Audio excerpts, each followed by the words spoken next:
Welcome to the Podski. What? Ooh, yeah. You understand, baby? Dig it? Let me tell you another thing. First name John, last name Baker. Uh-huh. Brother. Hello and welcome to the Podski. I'm your host, the man of 1,000 gimmicks, John Baker, and it is the AEW Revolution preview show at episode 34. Hopefully you checked last week's episode, episode 33, and that was the Battle in the Valley Elimination Chamber review. Make sure you go check that out in the archives. If you need any links or anything like that, you can find them in the bios on the socials and all that good jazz. So, but we got the three-man booth back again today. We got Teddy Theodore Mongoose and Justin Andretti. Welcome on, boys. How's it going? Yeah, thanks for having me again, John. Appreciate it.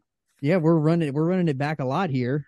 So before we go any further, I want to give congratulations and shout out to another host of the show, JC. He became a doctor on Friday. He defended his dissertation. I watched it, and he is now officially a doctor of thugonomics. He will be returning to the show in a few weeks. We're going to do a 2K23 review show whenever that drops. So be looking out for that. We got some Hot Shots wrestling news that we're going to drop in there too. So a lot of good stuff with that coming. And but yeah, did you guys have a good week this week?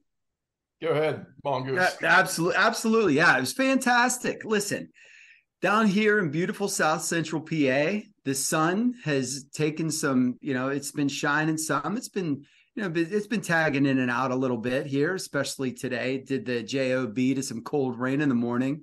But, we rolled through. We had a 70-degree day the other day, a beautiful weekend. Got to take baby Mongoose to the park.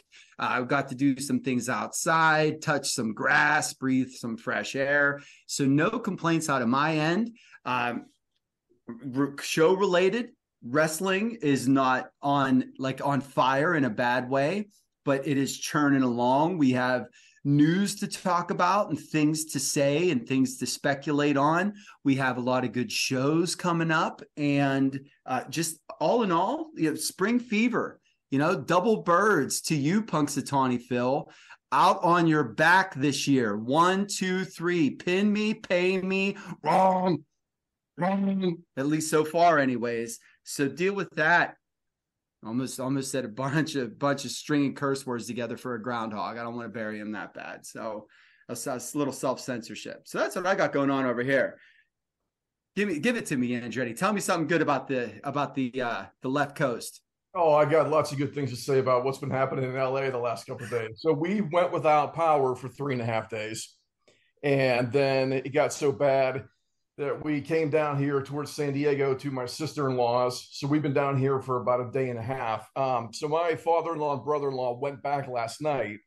And as soon as they got back into town, there was a traffic light and more power outages right down the street. So they almost turned around and came right back down here. And then today, my wife found out that one of her coworkers, which lives right down the street from us, lost power. So we don't know how long we're going to be here, but we all work from home, and it's definitely not the easiest thing in the world to be, running around and in a different place, and we're trying to get everything done here. So it has not been fun to say the very least. So I don't know how LA,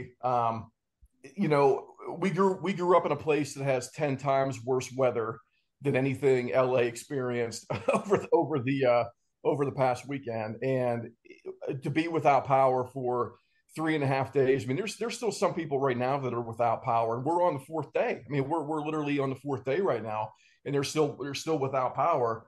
I don't remember any time ever growing up where we were out of power for more than 1 day, let alone 3.5 or 4 days, pushing into almost 5 days now here in a couple hours.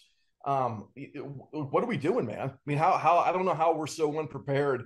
I mean, thank God this wasn't a hurricane. I mean, or an earthquake. I mean, we'd all be dead right now if we were in an earthquake. So, I'm thankful for the opportunity to get out of there and come down here and get work done and be able to have a slightly functional week with a lot of nervous dogs and a lot of stress. But other than that, I guess I guess things are plugging along here. I don't know when we're going to head back, but it'll probably be here in the next couple of days.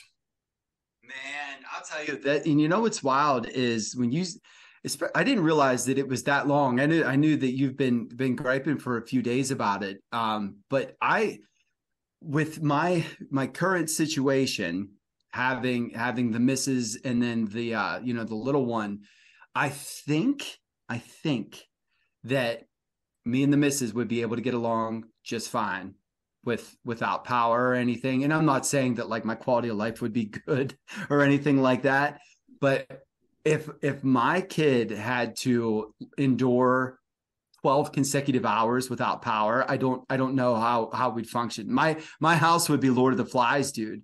I would be on a spit. She would learn how to make fire and roast a body. And Mrs. Mongoose would be turning the spit, and I would be there with an apple in my mouth. And baby Mongoose would be sitting there with a fork and knife ready to eat, because I couldn't imagine how that would be. And the thought of, my God, I think we lost the longest power outage we've had since she's been born. And not only born, but like able to speak and everything was been like 6 hours. And you want to talk about like the longest 6 hours of my life.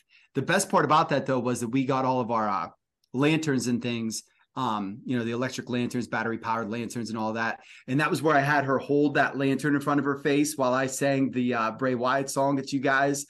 So that's a video that'll live in infamy with me anyways. I absolutely love that. So that was the one good thing came out of there. But big up blessings to LA, man. Hope that things turn around soon for you. Well, I mean, here's the thing too. I mean, my estimate the other day when we were going through the fridge and the freezer is we threw away over $1,000 worth of food. Okay, yeah, so that's it. That was one family. We're talking about over 100,000 people being powerless for 3, 4, maybe even longer days than that. I mean, what happens to the people that have medication that have to be in the fridge, man? I mean, people like that, the elderly and people like that have to have refrigerated medication for everything that they do. I mean, it's just chaos, man. You pay the power company, you pay the city to take care of these problems, man, and to have prep and to work together with logistical preparation with other entities to prep for these kind of things. And it still happens because of a rainstorm. I mean, it wasn't like we had a hurricane, man, or an earthquake. I mean, we're talking about a rainstorm, and it's like, how does this happen?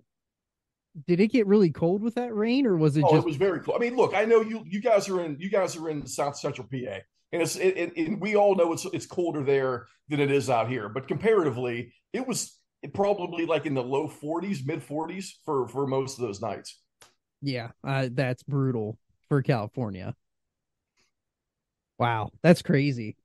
Not good, man. And we talked to some of the techs because we saw them standing there waiting by a downed telephone pole, and the technician said, "We've been sitting here for hours waiting on parts." I mean, can we not call other counties and say, "Hey, man, we ordered the parts. They're not going to be here for 2 weeks, whatever. We're going to drive to your county. We'll get the parts from you, use them, and then we'll drive out the new parts whenever they come in the mail in a couple of days or a couple of weeks so we can get this power up for these people." I mean, like the crazy thing too, man, is like we're not talking about just specific areas. We're talking about all over the place.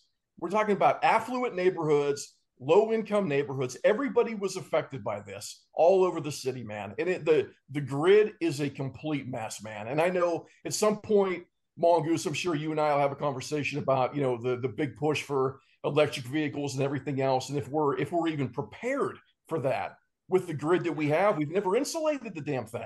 We don't have enough power for this. Right, and that's you just saying that's the crazy thing about and look, man, this isn't the time nor the place for us to go on this kind of hour and a half long tangent, but it should be brought up that you being in a state that is pushing forward with legislation. I mean, what's the idea? Like 2030 for everything to be electric, soon. And that I don't is 7 years enough time to get everybody? Because what's the electrical what do you call that? Like the impact of an EV? It's multiple refrigerators, right?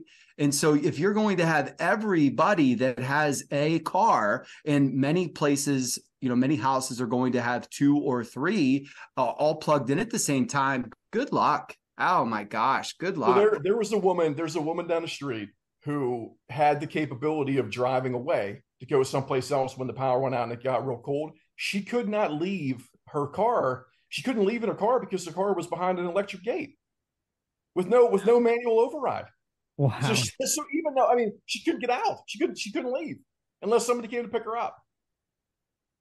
And it's so nuts that we live in the most advanced society. I can't say in human history, because God only knows what those Atlanteans and things were doing.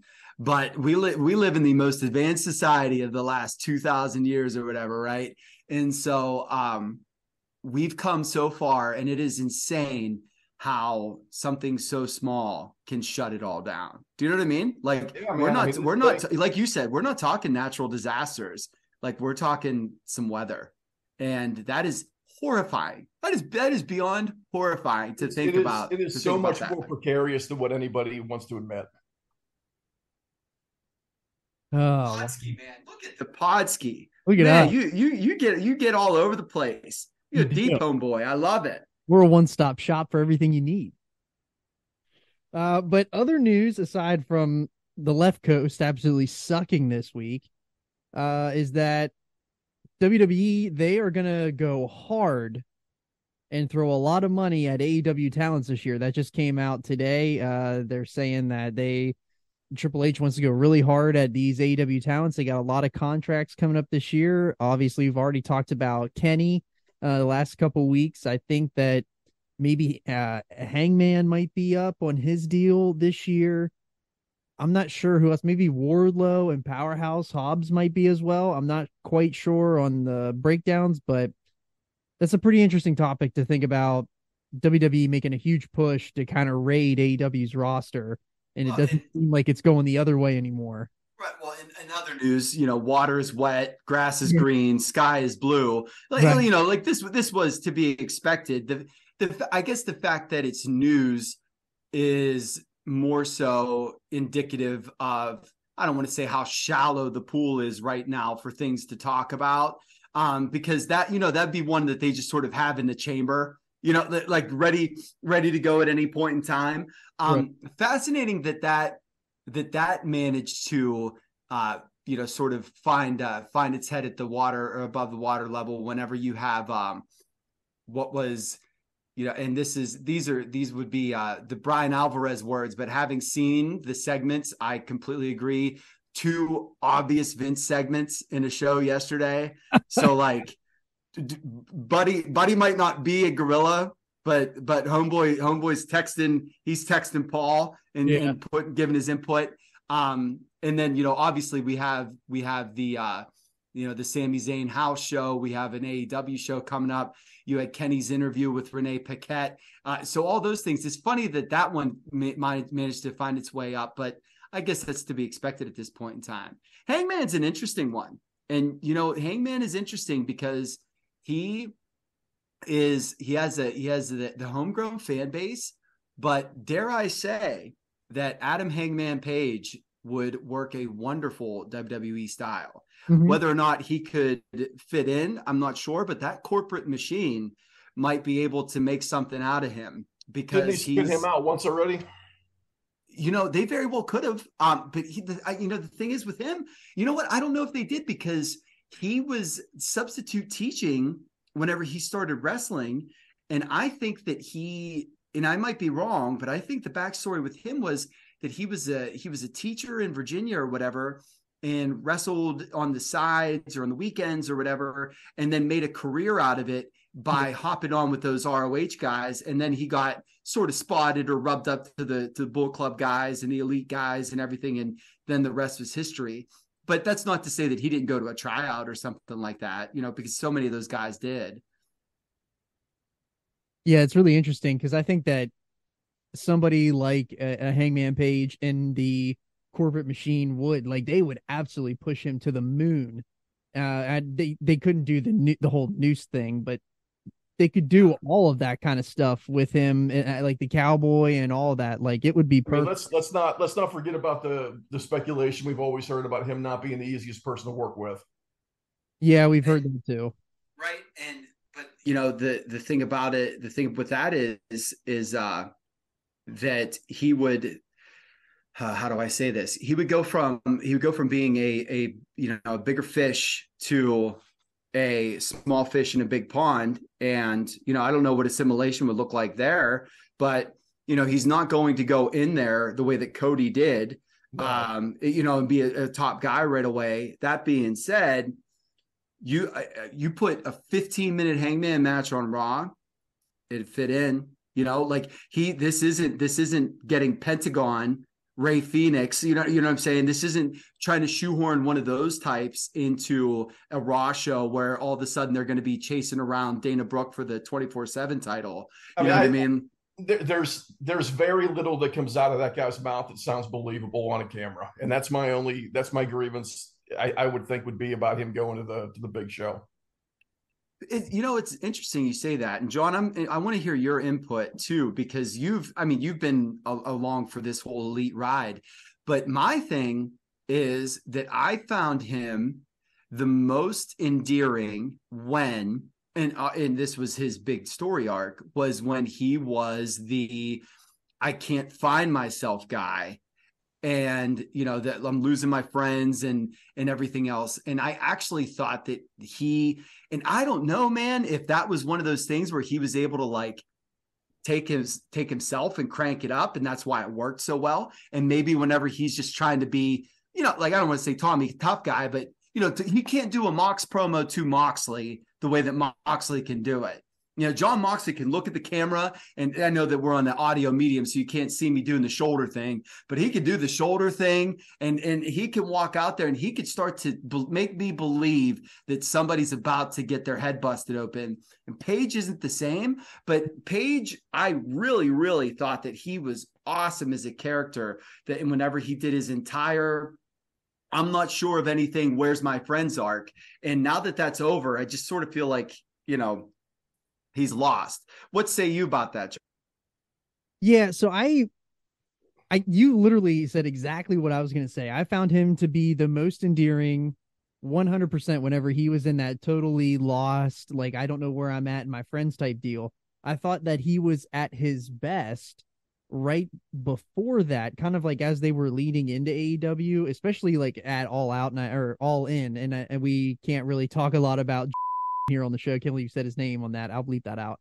But I thought that whenever he was the other dick wrestler, I thought he was really good. Just because it was an interesting. Was awesome. Yeah, that was awesome. Yes, he was really good in that role, and then he kind of, everyone kind of split, and he was the only one left, and you were like, I don't know where I'm at, and then he kind of just shuffled through, or he didn't know who he was, and the whole drinking thing. And then him turning, I thought that was all really, really good. I really, really liked him. And then it seemed, honestly, to me, and I'm going to sound terrible when I say this, but the whole Dark Order thing killed it for me. They were a bunch of geeks and goons and goobers, and they just brought him down to their level, and he's never been able to, like, for me, he's never been able to punch back up through. He hasn't had anything that's got him back up over the top. And I think that's really hurt him. And that's just poor booking decisions. I think they like, while it was really good, the Dark Order stuff was really good. I thought that the biggest payoff was that thing where they did that entrance at the beginning of that Dynamite where, he was riding in on his horse, and then they were all across the stage, and they did that huge intro for him.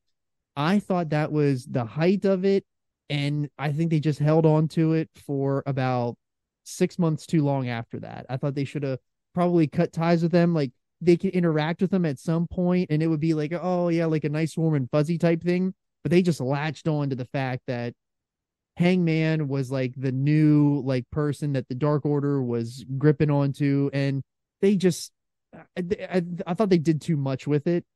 And I felt like it brought Hangman down with him, and he just was never able to recover, for me at least.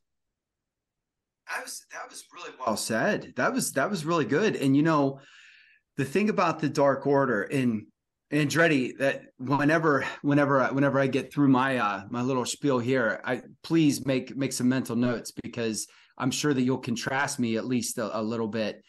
But that, to me, when we had Brody's passing, you could not do anything with the Dark Order except what they did, which was, we're together, we stay together, baby faces love us, because that was the way that it needed to be. But I completely agree with you in that they held on for too long, and so long that they quit writing for the Dark Order on Dynamite.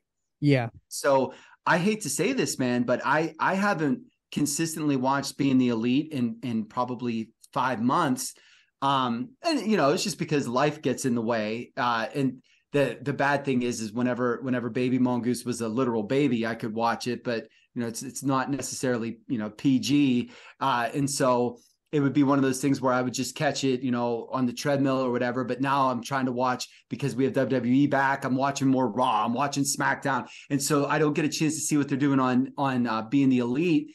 And because of that, I'm in the Andretti camp, whereas we would put over the Dark Order all the time, as they are hilarious. They are they're such good characters. They go together so well. And Andretti would be like, "What are you guys talking about?" Yeah. Because he didn't know. That's how I feel. And I don't know how much Being the Elite you've kept up with, but if any of that has continued, then the national audience doesn't know. And then so when we see Silver and Reynolds, who are an awesome tag team, we're just like, oh, there's those guys. Where have they been? You know what I'm saying? And so they didn't capitalize on any momentum. And then when they brought them back, it should have just been, I would have liked to have seen the sort of the way that they did with Brandy Rhodes whenever she broke up the Nightmare Collective, whenever she had her like psychiatrist thing and like, oh, I'm done with this. Like it was goofy, but at least it happened. Yeah, right. Something they could have done 30 seconds of explanation as to why the Dark Order isn't together. But I agree with you in that it watered Hangman down a little bit. I think though that the biggest problem with Hangman is that he's too white meat, and that we are getting we're seeing in live time what the smarky observer readers would have thought about Hulk Hogan in like 1993. Do you know what I mean? So like we get it, like we get what you're doing here, buddy. Like where's whatever the depth of your character, whatever, because they wrote this incredible storyline for Hangman. And the Elite guys, anybody can say what they want. The Cody versus Kenny storyline, the Cody Kenny Bullet Club, Young Bucks versus Golden Lovers, all that was my favorite story. Absolutely. Since I was a little kid. That was the best wrestling story that I've in a long time. So good. And right off of that, we had the Kenny Hangman tag team, and then the split, and then we get the redemption. I wanted Hangman to win that title. Everybody did. And then he did. And what stinks is that he had a banger match with Danielson, 2 of them with Danielson. He had great matches with Adam Cole, and his reign still somehow fell flat. Yeah. Like, how does that happen? Like, everybody wanted you to win the title. You won the title. You had probably 5 or 6 incredible matches with top of the world talent, and people still were ready for you to lose that belt. Like, I know that there was an argument for Paige to win in Las Vegas and then lose to Punk at All Out, but man, it needed to go to Punk. Like that belt was losing its luster. So it's fascinating, man, where he could be, because I don't know, would a heel turn make sense? And if so, you can't do it wrong, because then he's just going to be a nerd. But then you can't just go along with, cheer me guy, because I mean, he gets reactions live. He does, but I don't feel the way whenever he comes on the screen that I did when, 6 months ago or 8 months ago for sure. And I definitely, like, I'm looking forward to this match with Moxley. We'll get to that, but I definitely don't need him in the title picture either, and you're going to get it. Go ahead, Andretti. I'm curious your Hangman arc take here? I don't like him at all. I think his matches are pretty good. He's got no personality. He's not the guy. He's not the guy that I'm putting the franchise tag on. That's for sure. I know you guys like him a lot more than I do. Look, when Brody Lee passed away, I know we talked about this at the time a little bit, and you guys disagreed with me, and I kind of agree with you, in retrospect now, but I kind of don't, because I remember saying that I thought they should have split the Dark Order into two different units and had the units fight for control, and then whoever wasn't good, they just would release. And at that point, the only two people left standing should have been Vance and Silver, in my opinion. Those are two guys that have a future, that are good, and are worth keeping around. I'm not sure the other guys are worth keeping around. I still don't think the other guys are worth keeping around. But that's what it is, man. But the thing with the whole drinking angle, with Paige, I didn't like it because I didn't believe it. I didn't believe any of it. I don't believe anything that comes out of his mouth. I think even when he tries to be serious, he comes off like an idiot. He's out there trying to argue with Moxley. Moxley's coming across as this very serious ass kicker guy that is believable. And Hangman Page is out there with little gold tassels on his pants, talking about how he wants to be taken seriously. Dude, you're not taken seriously because you're a jerk off. That's what it is. That's why. That's where I'm at with it. I don't know if I'm ever going to come around to that other than that. So I have 2 points to go back. So my first point is that I think the drinking angle would have now this is supplemental watching, which is what BTE is. It's supplemental watching. It's for the hardcore fans. It's for the marks like us. Like, we're the ins and we're going to watch everything. The drinking angle would have helped that would have helped your understanding, at least for the character, because Hangman, for like a year and a half on that show, every time you saw him on Being the Elite, he was drinking something. But the thing is, Baker, the problem with that is I shouldn't have to watch supplemental broadcasts or supplemental YouTube shows to understand what's happening. Right. Yeah. And that's on AEW for not putting clips like that into the show for you to understand, or at least not plant those seeds on their show where he's obviously drinking at some point during the show. They didn't do a good job of that. And they consistently don't do a good job with that at all. I 100% agree. You shouldn't have to watch supplemental watching. But right. Well, and to piggyback off of that, for me, one of my favorite people in the company for a long time was Colt Cabana, only because of Being the Elite. If you just watched Wednesdays, he's just boom, boom, Colt Cabana, right? Yeah. But you got to see him be hilarious in different Dark Order skits and everything else throughout that show. Whenever they turned him into the orange or whatever that was, do you know what I'm saying? Like a little piece of fruit. Yeah. I can't remember. Those things were awesome. And again, because I can totally empathize with here, with Andretti here. Radio edit. But I can totally empathize to say that, yeah, now, especially that I don't watch the supplemental viewing, you need to show me what's going on if you want me to know what's going on. Yes. And that is why, if you want my opinion, and we'll get into this later, I'm sure, but I think that is one of, and I'm not saying that it's a company killer, but it's a poison pill to build your storylines not on national television. Dude, you have another episode on national TV that not everybody watches live, but plenty of people would DVR and watch.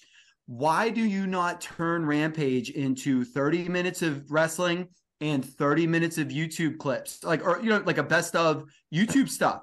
There is no reason that you don't do that. Absolutely. It is completely nonsensical. You can bleep out any curse words. You can cut anything that wouldn't be good for the national audience. But dude, you were on at 10 o'clock PM. Yeah. I hate to say this, but you're on at 10 PM. So I was caught off guard with Baby Mongoose whenever homeboy with the shillelagh just started going Tarantino on the microphone, right? But if I have a 10 p.m. show, A, Baby Mongoose is in bed, and B, I know what I'm getting now. I don't even want to call them more adult, but if you have a true TV 14 format, you know what I'm saying, where I know that, hey, if I don't watch this live, I got to watch this by myself. But I could still get down with that. And you would have a national audience instead of 130,000 people that know your storylines in and out every week. Bingo. You hit it right on the head. I don't know why they don't treat Rampage like an episode of Superstars.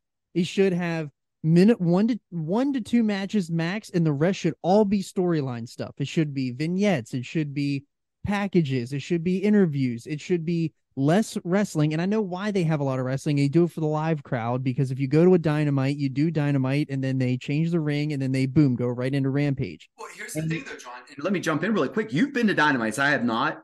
That's a long taping though, right? It is very long. Like, so who's going to get mad? Right, that's what I'm saying. Like, that's what I'm saying. Like, you're only doing that for the live crowd, and the live crowd is already burned out, because before the show even starts, from 7:15 to 7:45, 7:55, like, they're doing matches too. So for like dark elevation. So it's, yeah, I absolutely agree that, you're only getting 400,000 at most anymore for that time slot at 10 o'clock. They're going to watch no matter what. They're watching no matter what.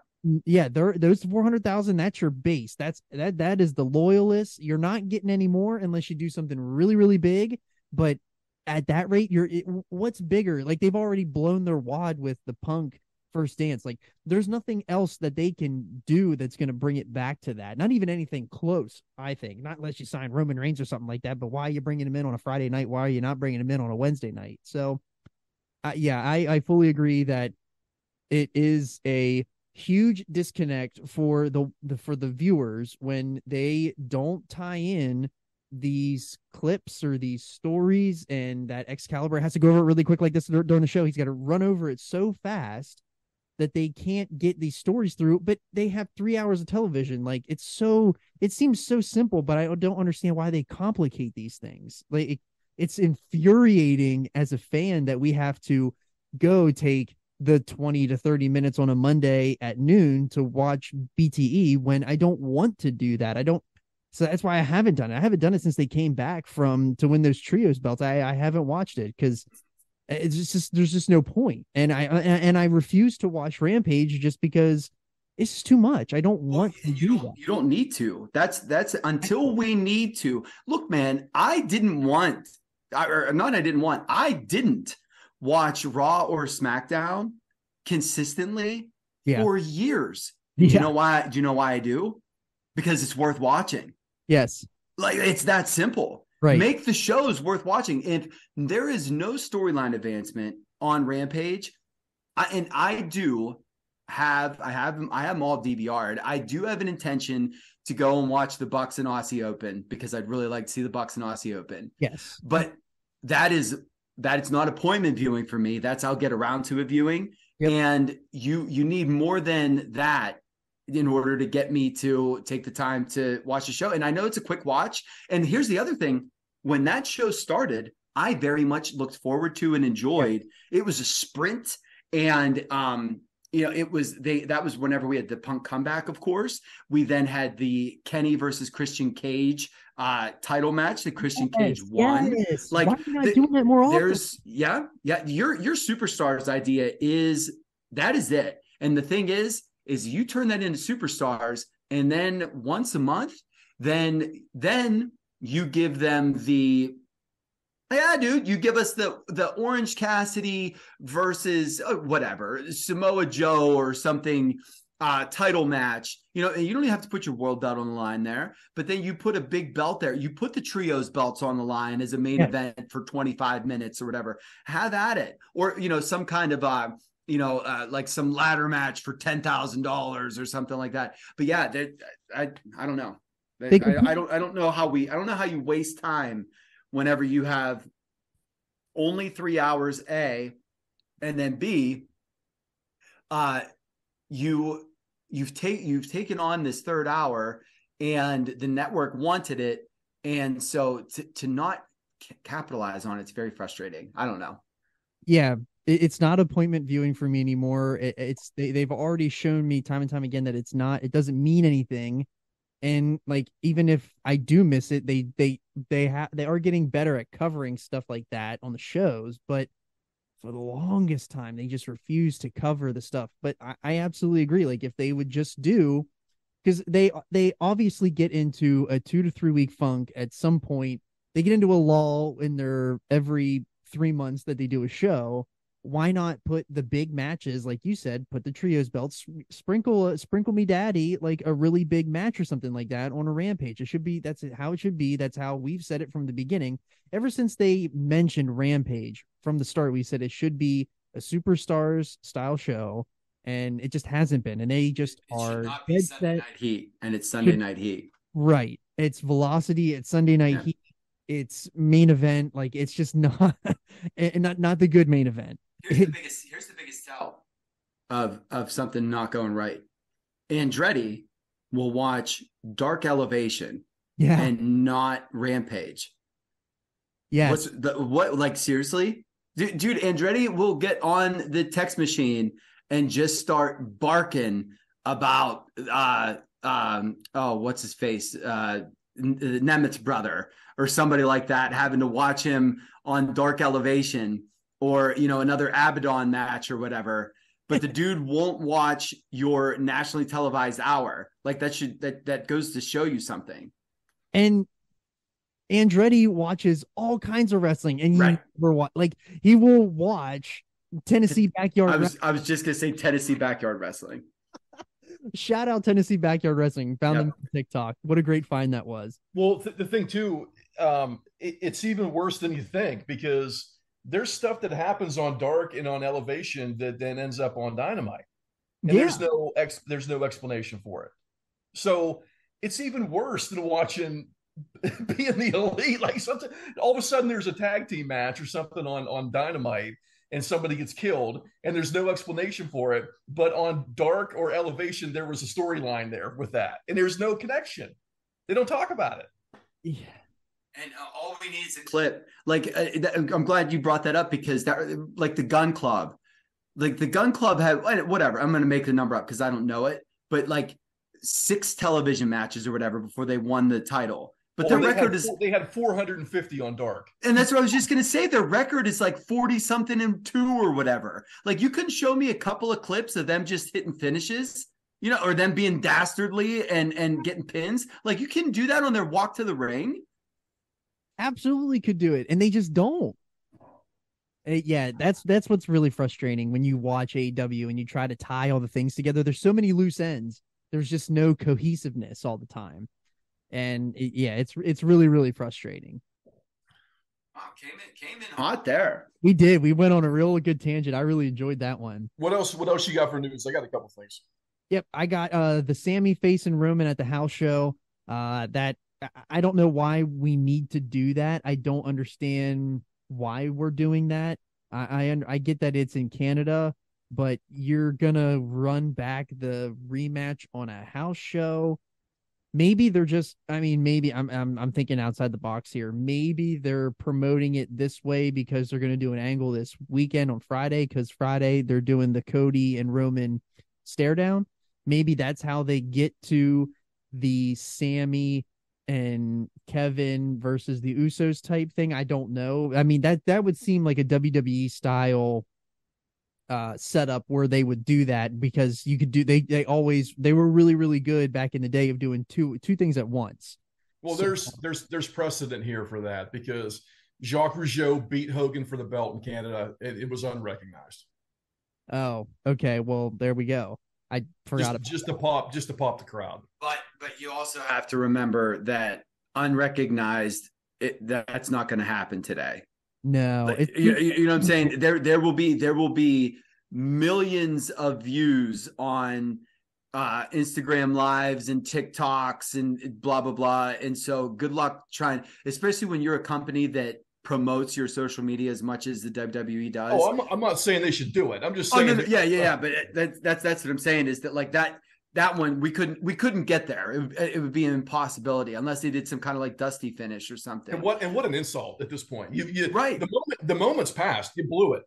You blew the moment. So let's not go up there and have an untelevised match and put the belt on somebody. Yeah, I just don't understand the point of doing it. It seems like a moot point to do this now, and I just don't understand the point behind it. But the last thing is the Kenny Omega did his interview with Renee Paquette on her the Sessions podcast, and they did a lot of talking about. They did some stuff with the Brawl Out, and this was the first time that really anybody's come out and said anything because Tony Khan refuses to talk about it. The Bucks say they can't talk about it. So Kenny basically went on there today, and he had said that he had felt a weird vibe in the locker room whenever he came back, and that, there was ways it could have been prevented, but he's not going to speak on what happened because they were sworn to secrecy, legal secrecy, right? Legal secrecy to never talk about it. So we'll never know what happened. And that's fine. I have this quote in front of me, and I actually, it's going to take a lot for Kenny to do something. And I try very hard. The older that I get, it's one of those like, man, never meet your heroes, because you just see how all these people are just the worst. Yeah. But I've really liked him for a long time, not only what he does in the ring, but I always thought that he was really interesting and cool character, at least in his public persona. And I thought that this was a really neat quote that he said, and this is paraphrased. This is from the Figure 4 website. So Omega said that anyone that's been involved in competitive sports and or combat sports has dealt with situations where there are conflicts that are often worked out, and sometimes even after a fight. He felt there was a point in which that could have happened, but soon realized this wasn't like high school football or someone in jiu-jitsu training. So that's a very human perspective to take, like a real world perspective, to be like, hey, we've all seen, I've seen Andretti roll around with a kid that he played video games with 5 minutes later. Do you know what I'm saying? Like we've all been there before. Yeah. And so it's neat to hear somebody actually like say that, instead of just keep that like weird ominous cloud over it, to say, hey, this usually works itself out. And in real life, people might come to blows and then things are cool. And it's a shame that didn't happen. And then the second thing is, he said, the quote is, it's a shame the general public and a lot of people aren't ever going to know how it went down, or how it could have been prevented, or how it could have ended differently. I don't think anyone is happy with how it happened, or is proud that it happened. I think across the board, everyone thinks it was a terrible situation that was unnecessary. And look, man, that's it. That's all I needed. Like, yeah. from his camp. That's why Omega is the adult in the room. Yeah. And it should be him. Just get the match in the ring and do business and make some money together, man. That's all people want. That's it. That's all people want. People want to see everybody come together for the good of a fledgling upstart company, which it still kind of is, to make money and have an awesome show. That's all people care about. Yep. And that's just it, is that and it has to be Kenny. I really think that Kenny can do angles with Punk, and Punk can do angles with Kenny. And I do think that those two, on television anyways, can play nice enough to where, because you had the Punk Hangman thing that rubbed people the wrong way, and the Bucks do the thing in Chicago, to heal up the Chicago crowd. Kenny, I think that Kenny can come across as, we're going to fight for this reason, and not like peel back too many layers as to where like things derail themselves, get too far off of the storyline itself. And then he'll go in there, dude, and he will sell like he's been shot with a shotgun every time he gets kicked and hit. You know what I'm saying? Like, he'll put over, if he gets a GTS, man, he would be knocked out cold and then get his WrestleMania kick out. Like, you know what I mean? Like, I'm short of, and how about this? Let's hear it. It's not, Kota Ibushi's the one. Ain't nobody kicked out of the one-winged angel in years. Nope. If you get that match in the ring, that's the time you do it. Yeah. That is that one. That right there. That is the one. I wholeheartedly agree with you. You go 24 minutes, near fall, near fall, near fall, V trigger, one-winged angel, 1, 2, crowd. Literally, the building explodes. The whole building explodes. Yes. That's the one. That's double or nothing right there. That's literally double or nothing. Like, that's absolutely what they should do, because a lot of people have been coming out and saying all this stuff that, you just get it in the ring. Get it in the ring. They've been saying it for weeks now. Even freaking Mark Henry came out and said something this week, like grown men can settle their differences. Basically, everyone's saying it's time to settle your differences and put it. That's because Mark Henry always wants to get to the main event. He always does, and that to me says, I personally.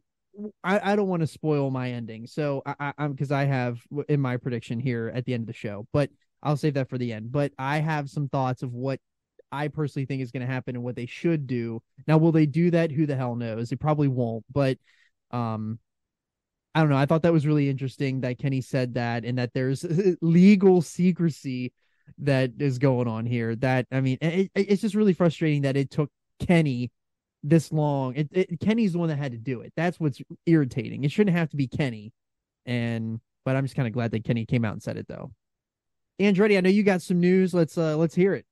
Well, let's see where we're at here. I got a bunch of stuff written down. Well, first thing I wanted to say, happy birthday, Mario Andretti.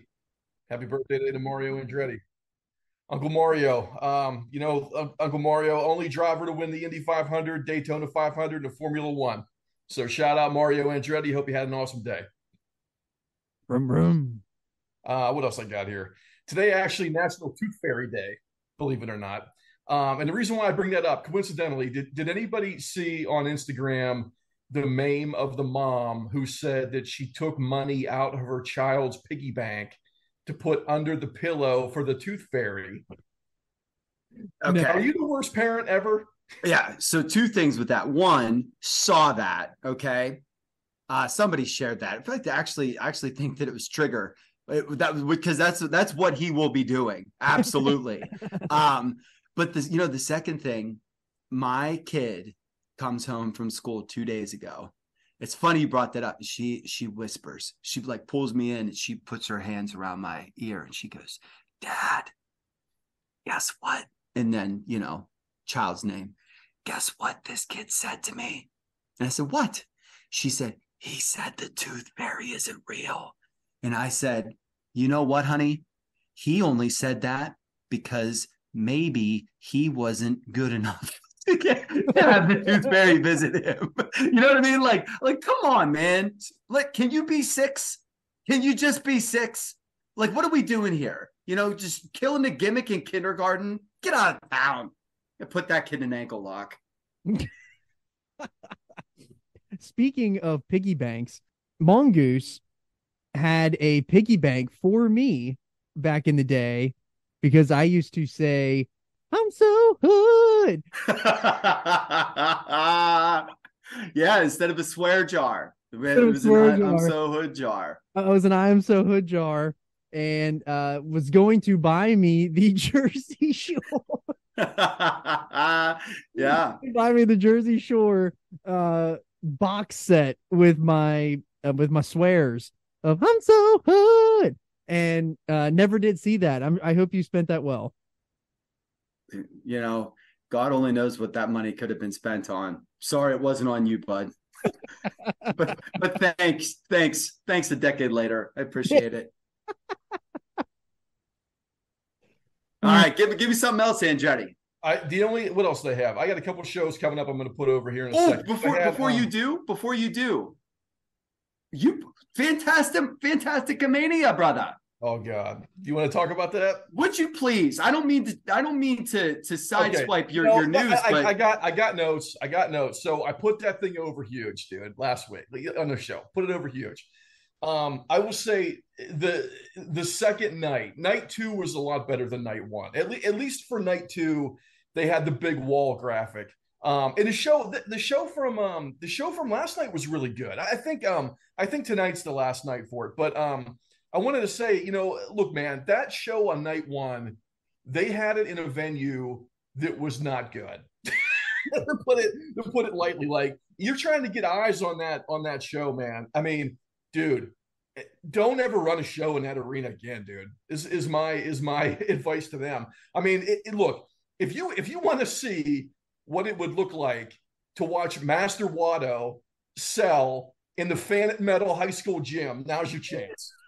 That's basically what there might have been 75 people at that damn show, dude. Look, I watch CMLL every single week. I watch it every week, and I had such a hard time getting through that first show. I had such a bad taste in my mouth after that first Fantastica Mania show that I went just ballistic in the group chat and said, I'm never watching this bullshit ever again. And then, I was out of town because of the the power outage and everything. So last night I watched the show, and then I watched some of the. I'm still behind.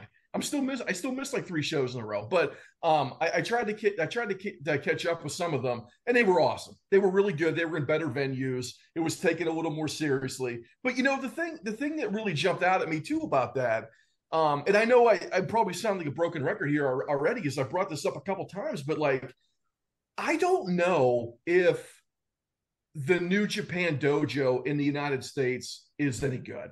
And I'm still waiting to find something to come out of that dojo that gives me hope that they're going to be able to build stars from this thing.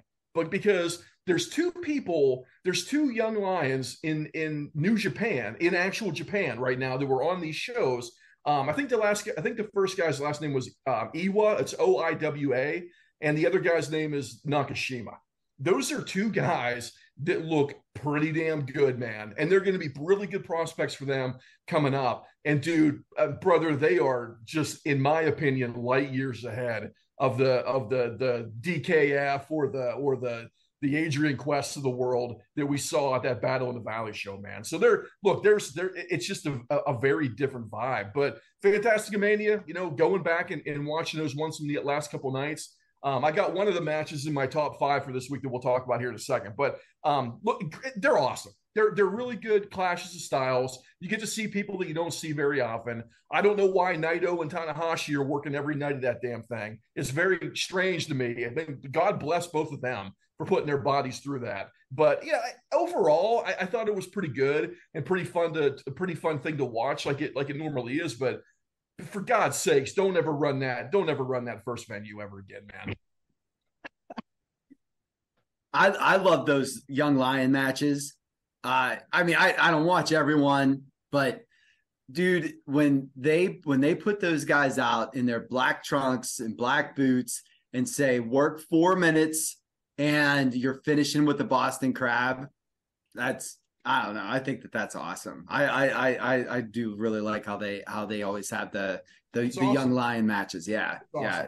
And they're always in black short, black trunks, black knee pads, black boots. That's it. Yep. I love it. Yep. That's great. The other thing I had, for New Japan, because the New Japan Cup starts on Sunday, this upcoming Sunday, and the main event of the first match, is the first round match, is Tai Chi and Sonata, and that to me is a very interesting match because Tai Chi had an unbelievable match with Ospreay was that Wrestle Kingdom? Was that long ago already? No, that was the I don't believe it was the show with Shingo and Okada. It was one of the New Beginning shows, I think. Yeah, was it the one with Shingo and Okada, or was it? I don't know. I forget. But that match with Tommy, look, I know Will Ospreay can make anybody look good. Dude, Tai Chi looks so good in that match. That was unquestionably the best I've ever seen that guy. And Sonata, as you know, is a guy that they've had big hopes for the last couple of years that can never really get over the hump. I'm really interested to see how they're going to go with that. I think Tai Chi's going to beat Sonata clean in that match. Really? Yeah. I wouldn't be surprised. I'd have to look at the bracket because that's the one thing is that they're good at upsets. Ghetto's the best at upsets in G1. I know that you get like Okada winning last year was, well, I mean, there's a reason why, obviously, but like, who's going to be like the people in the end, but he does such a good job at taking that pool and then all of a sudden making it like 4 guys have a chance or 5 guys have a chance and everything. Sure. Yeah. And so that's my favorite tournament style booking that he does is the round robin stuff. But I wouldn't think that you're out of bounds to say that. I don't know the bracket, so I'd have to take a peek at that. But I mean, it's just such an interesting match to put as the main event of the first night because Tai Chi coming off a really impressive showing and Sonata being a guy that we're kind of like, I don't know if this guy's going to get over the hump. To put them in the main event is, I think, is going to be a really interesting watch for sure. And the only other thing I had with that, dude, I can't stop thinking about Royce Isaac's gear from that show, dude. I can't stop. They were dressed like narcissist Lex Luger, dude, and they're called the Wrecking Crew. I mean, think about how dumb that is, right? I mean, how many times have you seen the Road Warriors come out dressed like the Beverly Brothers? Every time. I want to see that. Yeah. I haven't, but I want to. Take your jobs, take some pride in your gear. For the listeners that don't know what the New Japan Cup is, can one of you two please enlighten the listeners on the New Japan Cup? Because we did talk about it a lot there.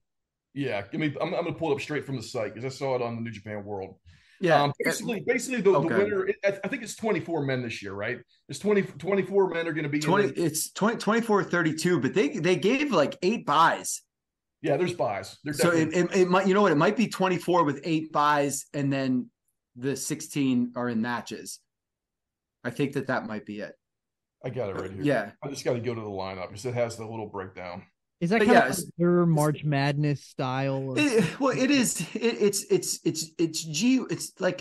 G1 without being the G1 in that when the winner will get a title shot. Yes. And the one that really comes to mind from the last couple of years was they used this tournament to try to go Kingmaker on Zack Sabre Jr. And this was where I first had a lot of exposure to Zack Sabre Jr. and also realized that Zack Sabre Jr. was not my thing because I heard over and over again about these incredible matches that he's having and that he's tapping everybody out. I do believe that he tapped out Okada in the New Japan Cup the year that he won it. It might have been okay. It certainly was like a Tanahashi, you know what I mean? Like they put him through Murderer's Row and he beat them all. And that was where I was like, okay, this, the amateur style joint manipulation, whatever, like it ain't my bag. He also weighed 113 pounds that year. Whenever he was doing, that was whenever his wrestling chunks were still baggy on him.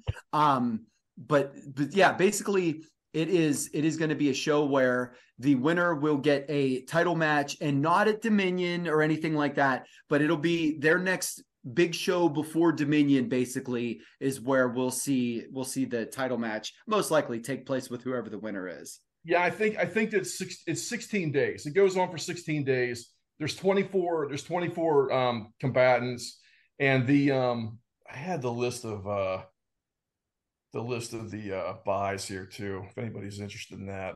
The list of the buys was interesting because it wasn't all people that you would have thought would have gotten buys. Yeah, let me go back to the beginning here. I just had it pulled up there. Okay, here it is. The buys are Kenta, Chase Owens, Jeff Cobb. There he is. He hasn't been around for a while, right? I think he's been off TV for a while.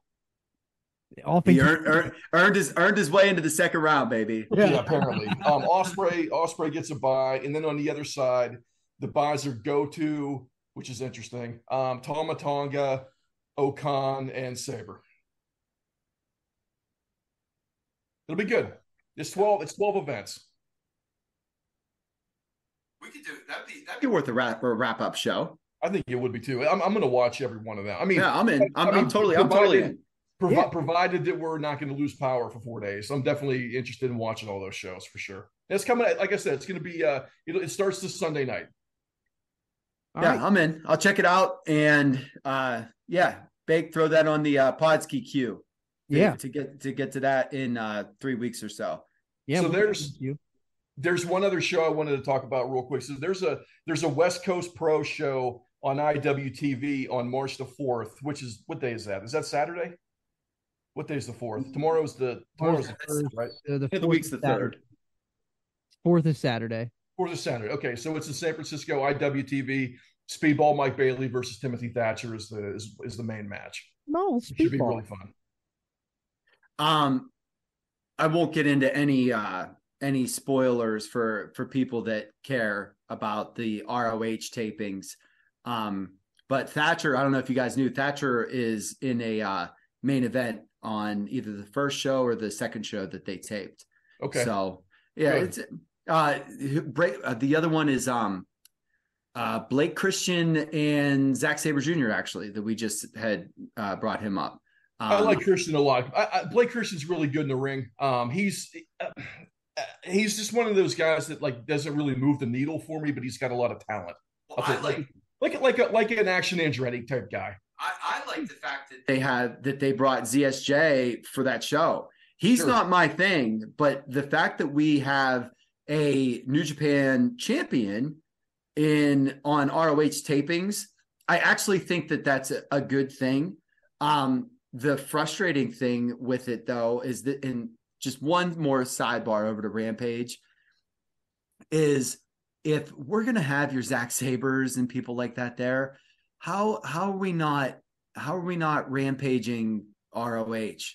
I mean, I know that might be a TNT TV kind of thing to say like, hey, we wanted AEW, not ROH, but it would be really nice to see high profile matches in that way. Like if you wanted to just be wrestling, that would be nice too. That would be worth tuning into. But I don't know. Speaking of, just going back to what you guys were talking about earlier about the lack of, or even just the loose ends in AEW. I mean, we bring Aussie Open over here, and they're in that tag team match on Wednesday to do nothing. Mm-hmm. Yeah, Why? They're one of the best tag teams in the world. What are we doing? Yeah. Well, and that match with the Bucks is supposed to be really good, so I do need to see that. But yeah, it's frustrating because they'll have a Rampage match with the Bucks that literally drew 400,000 people to view. So the half of your audience, at least in live time, didn't see it. And then you're right, they're not going to win that battle royal. I mean, Mongoose, so that's a pay-per-view match. The Young Bucks and Aussie Open is a pay-per-view match, and no one's going to see it. Right. And apparently it's good. And so I don't know. It would be the thing that would make sense, and we'll see. And if it happens, then I will applaud, is if they're in this match to start planting seeds for June. Yeah. That's cool. Then that's cool. If whomever eliminates them, if then they go over to Japan, do you know what I mean? Something like that. Mm-hmm. That makes sense. Yeah, they did confirm over the week that they, since we recorded last week, they did confirm Forbidden Door 2, which we were pondering whether or not was still a real thing, that it was kind of earmarked, but it is a real thing. It's going to happen in June. Yeah, I'm looking forward to it. It should be a great show. All right. Well, before we move on, I have one last thing to put over. I got two more things. So you go ahead. Okay.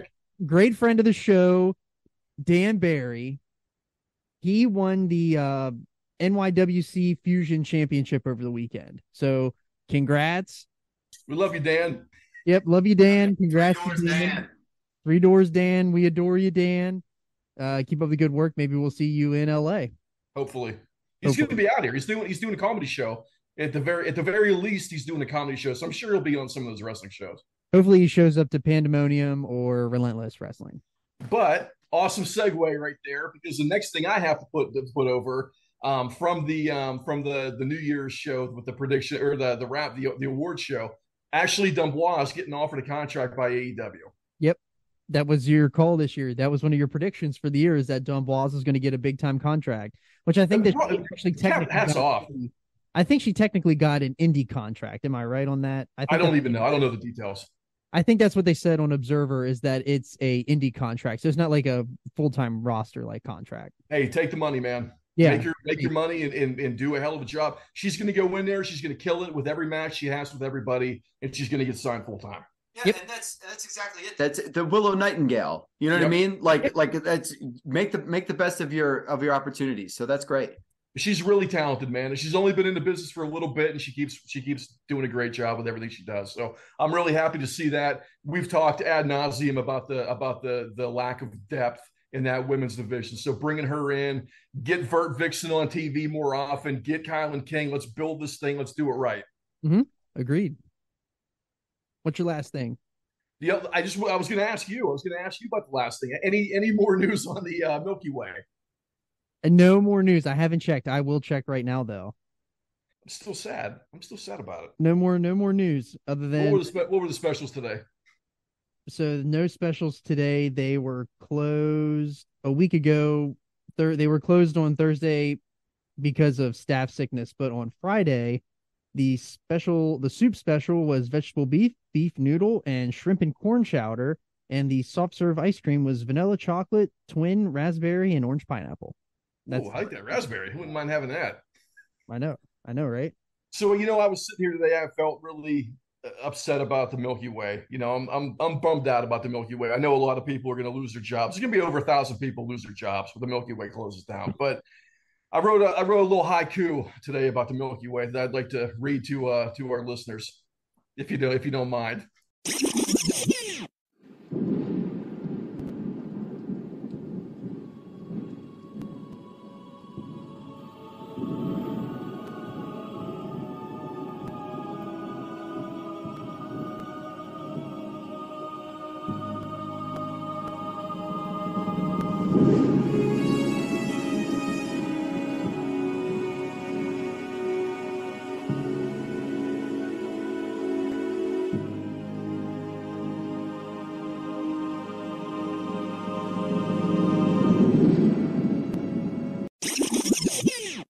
So as we know, as everyone knows, because everybody's familiar with the haikus, the format is 5 syllables, 7 syllables, 5 syllables. Okay, so it's got to fit into that.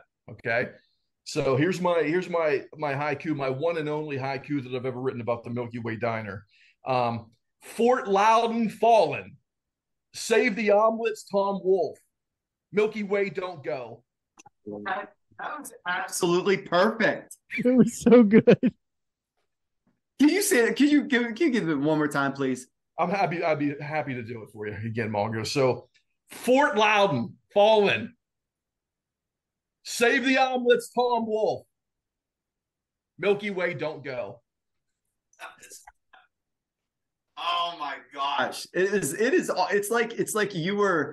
like you opened your mouth and angels came through your esophagus and down to your fingertips and helped you pen that from heaven. That was absolutely it's perfect. Like I keep telling you, I'm trying to win a Marconi with this podcast. So, we're way on our way to winning that. And I'm happy to share it with the two of you. If MJF and Chris Jericho can get noticed by the New York Times, we can get noticed by the New York Times. Yeah, I was just going to say, maybe not before, but now. Yeah. Yeah. That was so awesome. All right, segueing into our we were going to do a top 10, but I think we're going to break it up into a top 5 things that we hate about wrestling. Top 5 with Andretti, Mongoose, and the man of 1,000 gimmicks, John Baker. I will go first with my number 10. We're going to do 10 through 6, and then next week for the Revolution review, we'll do 5 through 1. So my number 10 things that I hate about wrestling is that there's too many titles to remember now. Oh yeah, that's a good one. There is hot. Coming in hot. Yeah.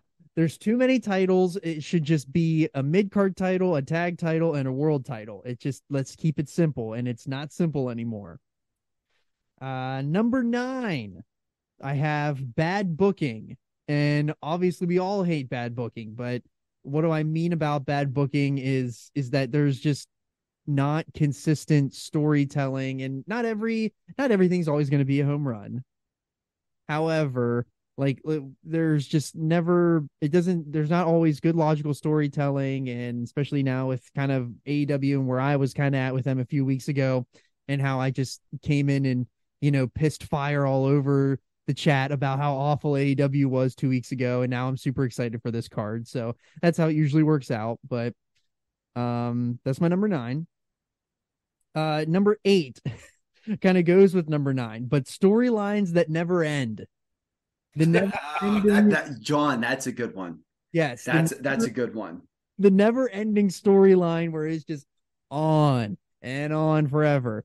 And I have one that may happen this week, is a Christian Cage Jungle Boy storyline.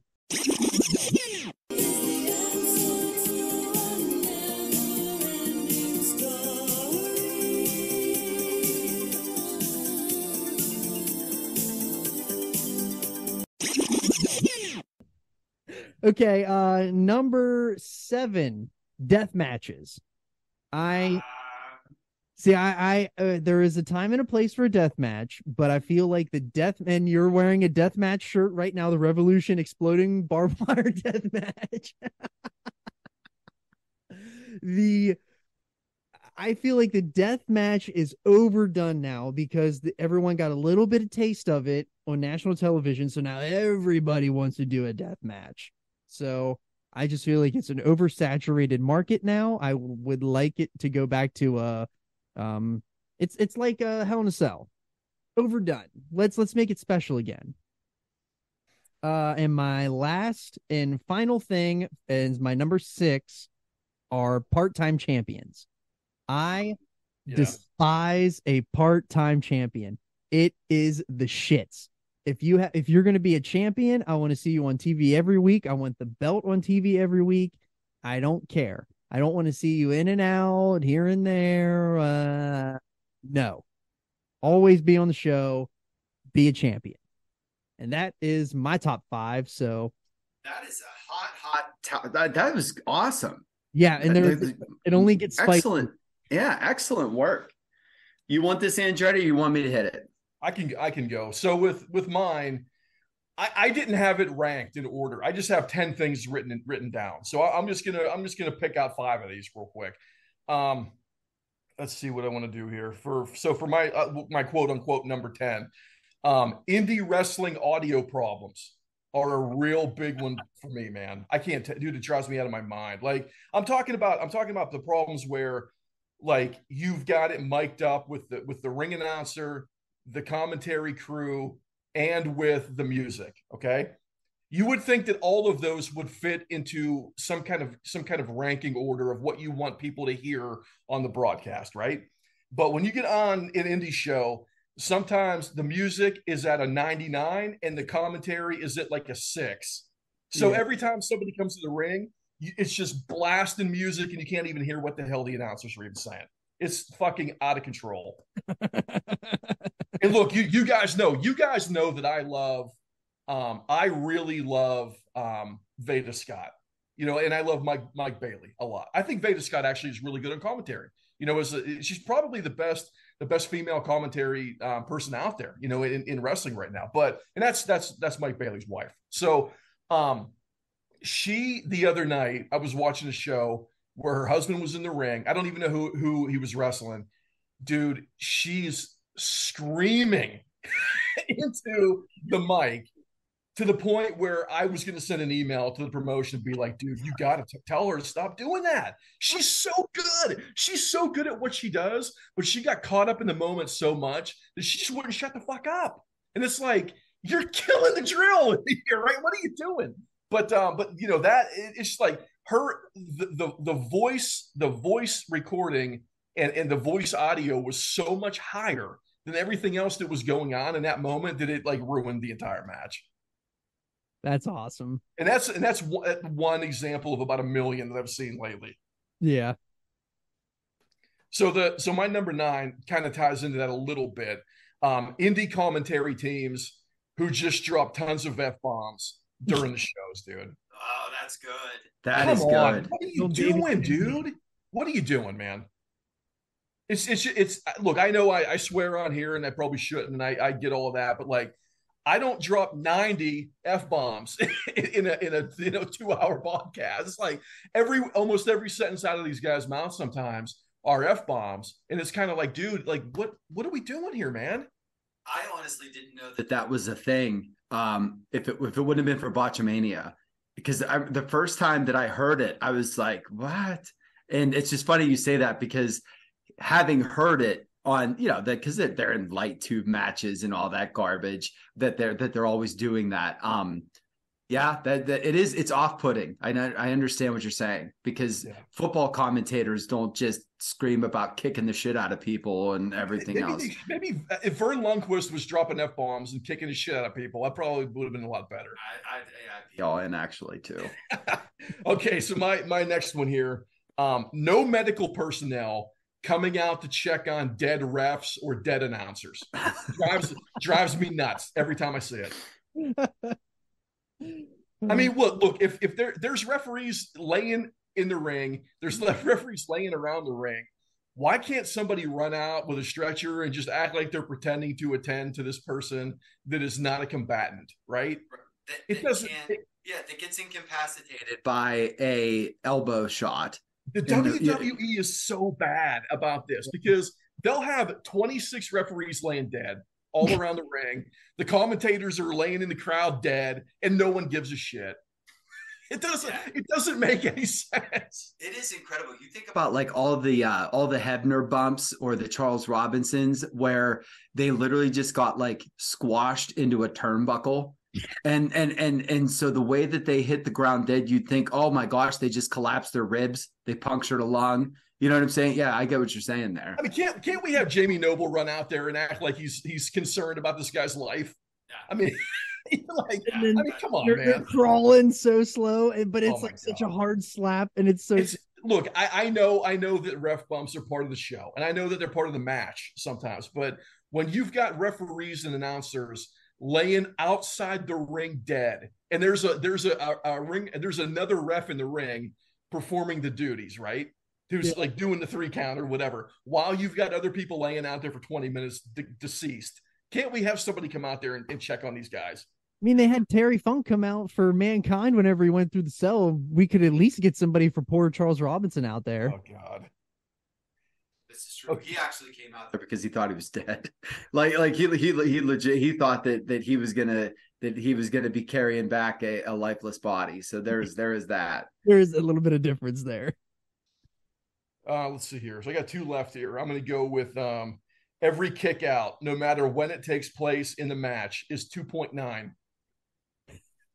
Why are we waiting until almost the 3 count to kick out on a pinfall 90 seconds into a match, dude? Got to conserve your energy, brother.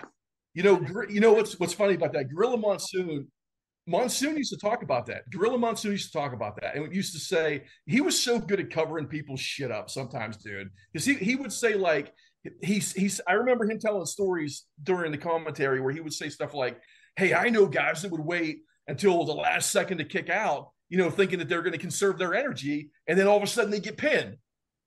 Right. So you shouldn't do that." So he was so good at like covering up people's idiocies in the ring, man. And that drives me crazy when people wait till the last second to kick out. It's so funny that you just brought that up, because I wanted to actually literally text you on the side, because this is something that I wanted to speak with you about specifically, but I'm glad that I get to do it on the pod now. I was going back through those Observer Awards, and I've been an Observer subscriber for probably 5 years now, something like that. Probably five-ish years. And so every year I read the awards, and then I always go back and see who the previous winners were. And what's funny is year by year, I forget who the previous winners were. You know what I'm saying? So like I get a chance to go back and see. And I like, one of the frustrating things about the Observer Awards, and they are reader awards, obviously, is that you totally show your smarky, like, dickheadness whenever Gorilla Monsoon won worst announcer like 5 or 6 years in a row in the late 80s and early 90s. Like, get out of town, man. Gorilla Monsoon is freaking awesome. He is probably the most underrated commentary guy in the history of wrestling. Very, and I could see the smarky people that, solar plexus, and how many times can you cut the electricity with a knife? Dude, that guy was the best. And especially when you had him and Jesse, and then him and Bobby, Those are two iconic teams. You could tell they genuinely liked each other. You can like, I was very frustrated to see that you know, the Observer readers, like you had to be some certain type of just snot to be an Observer subscriber in the 1991 if you were voting for Gorilla Monsoon's the worst. Like you had to be like a modern day like avocado toast hipster. You know what I'm saying? Yeah, like the wrestling equivalent of. Like you had to be insufferable if you hated Gorilla Monsoon that much. I don't get it. I know it's very strange. To bury the readers even more, for them to put NWA and Control Your Narrative under WWE as worst promotion, right? Fill them with fire. That because those two promotions absolutely were dog shit this year, and for them to continuously vote WWE worse than them is absolutely a travesty. Dude, NWA has no idea. They have no plan. There's no plan with they just do things. It doesn't make any sense. Yeah. They're just out there running plays. That's all they're doing. There's no game plan. They're just pulling plays out of a hat up in the OC booth in the press box. They're just running mesh and four verts is all they got right now. Mesh and four verts. They've got no plan. And a fullback trap every once in a while. Yeah, fullback. The last one I had, the longest you can go was bad belt branding. And I know we've talked about this a little bit with the New Japan stuff, but the CMLL belts, I haven't really seen them super close, but they look old. They look like they're probably either the same belts from 50 years ago or they're reproductions of belts from 50 years ago. So, and I know, even with the WWE, I don't like that the belts don't look like they're part of the same promotion, if that makes sense. All those belts should be branded the same kind of way, unless you're going to use belts that are like historical belts. If you want to go back and bring back the WCW US Heavyweight belt and make that the US Heavyweight belt right now, then go do it. There's nothing wrong with that. But when you give contracts to make belts to several different entities in today's day and age, they're all going to look different and they're all going to look weird together. And I think that's one of the biggest problems I have with the WWE is that their belts don't look like they fit together. Agreed. Yeah, I hate that. I want all the belts to look cohesive. Yeah, very good. That was a good top. That was a good 5. But I would say that New Japan's are the worst. Yeah. Right, and especially now. They went from, we talked about last week, but we went from their Intercontinental and their world title fit. And the Never was close enough to the trios, was close enough to the tag. So it all made sense. And now that's not the case. And so, yeah, I'm with you. And that TV belt's one of those big fat belts. It's very strange. Yeah. It's very strange. I think the Impact belts actually look really good.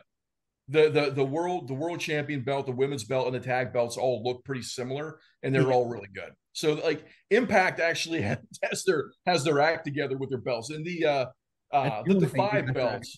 The Defy belts are really good too. Yeah, the Defy belts are good too. I've seen the Defy belts. Good 5. Let's hear it, Mongoose. What's your 5? Okay. So my number 10 is, and I have a few different offshoots of this, but I've written down when the camera doesn't follow wrestlers like it's a sport. Oh, okay. It's very frustrating, especially when you watch New Japan, when the idea is find the wrestlers, not wrestlers find the camera, to then see the juxtaposition with American wrestling where it's wrestler find the camera. Yes. Do your spot in front of the hard cam, turn to the hard cam, kick out in front of the hard cam, taunt in front of the hard cam. Like to watch Jay White walk around and taunt a crowd, and it's up to the cameraman to follow him. Or then you have you also have the WWE cut instead of instead of just following the action, because you don't cut 30 times during a play in football or during a play in basketball. In basketball, we have the wide court shot, there's an alley-oop dunk, and then we get a replay of a better shot. Yes. I don't understand why wrestling can't be the same. Do you know what I mean? Like that I don't get. Rather than cut away from punches and kicks and everything, how about you just let the guys work, trust your workers to work, and that, like, if you want to do the cutting and things on your developmental, your NXT stuff like that, whatever. But there is no reason to have multiple camera cuts when Drew McIntyre and Sheamus are fighting each other. They're hitting each other as hard as they can in the chest. What are we cutting for? And why are we not just following the action as if we're watching a sport? So that's my first thing. My number 9, and I almost put this way higher on the list, but I pushed it back a little because it's not as bad as it used to be. The what chant. Yeah. Dude, the what chant is cancer. It is so terrible. What were you saying? What were you saying there, Andretti? I didn't say anything. I thought I heard you. I thought I heard you. Yeah. The what chant is so bad. It will kill anybody's promo. If you are not quick on your feet, it will completely derail your thought, your thoughts. It will throw you off your game, which can then completely corrupt a entire segment if there is. And then the other thing is, it can turn anybody into a total geek whenever it's completely unwarranted. And so it is one way that fans can hijack a show that, like, it's very frustrating for me. And I don't have any other fan things on there, but I think that was, of all the good that Steve Austin did, it's the worst. And I hate that it's 20 years later and it's still here, or 22 years later or whatever, and still here. So that was my number 9. My number 8 is when companies own wrestlers' names, not wrestlers. And the reason why is I don't want to know that LA Knight, for example. Grand Metalik is now Grand Metalik again in ROH, but and the reason why is they said that, that it was his WWE branding or whatever, and he got rights to his name. But I very much liked whenever Lex Luger was in WCW and then he jumped to the WWF and he's Lex Luger. Yeah. I would have much preferred Giant Gonzalez to have been El Gigante whenever he came over to WWF, as opposed to Giant Gonzalez. But at least that was kind of close. Your Arn Anderson, your Tully Blanchard, Ric Flair, Steve Austin is another one. We have enough of these people that sting. You know what I'm saying? Like, when we have wrestlers that own their names as opposed to the companies, when you go from company to company, you carry with you your legacy.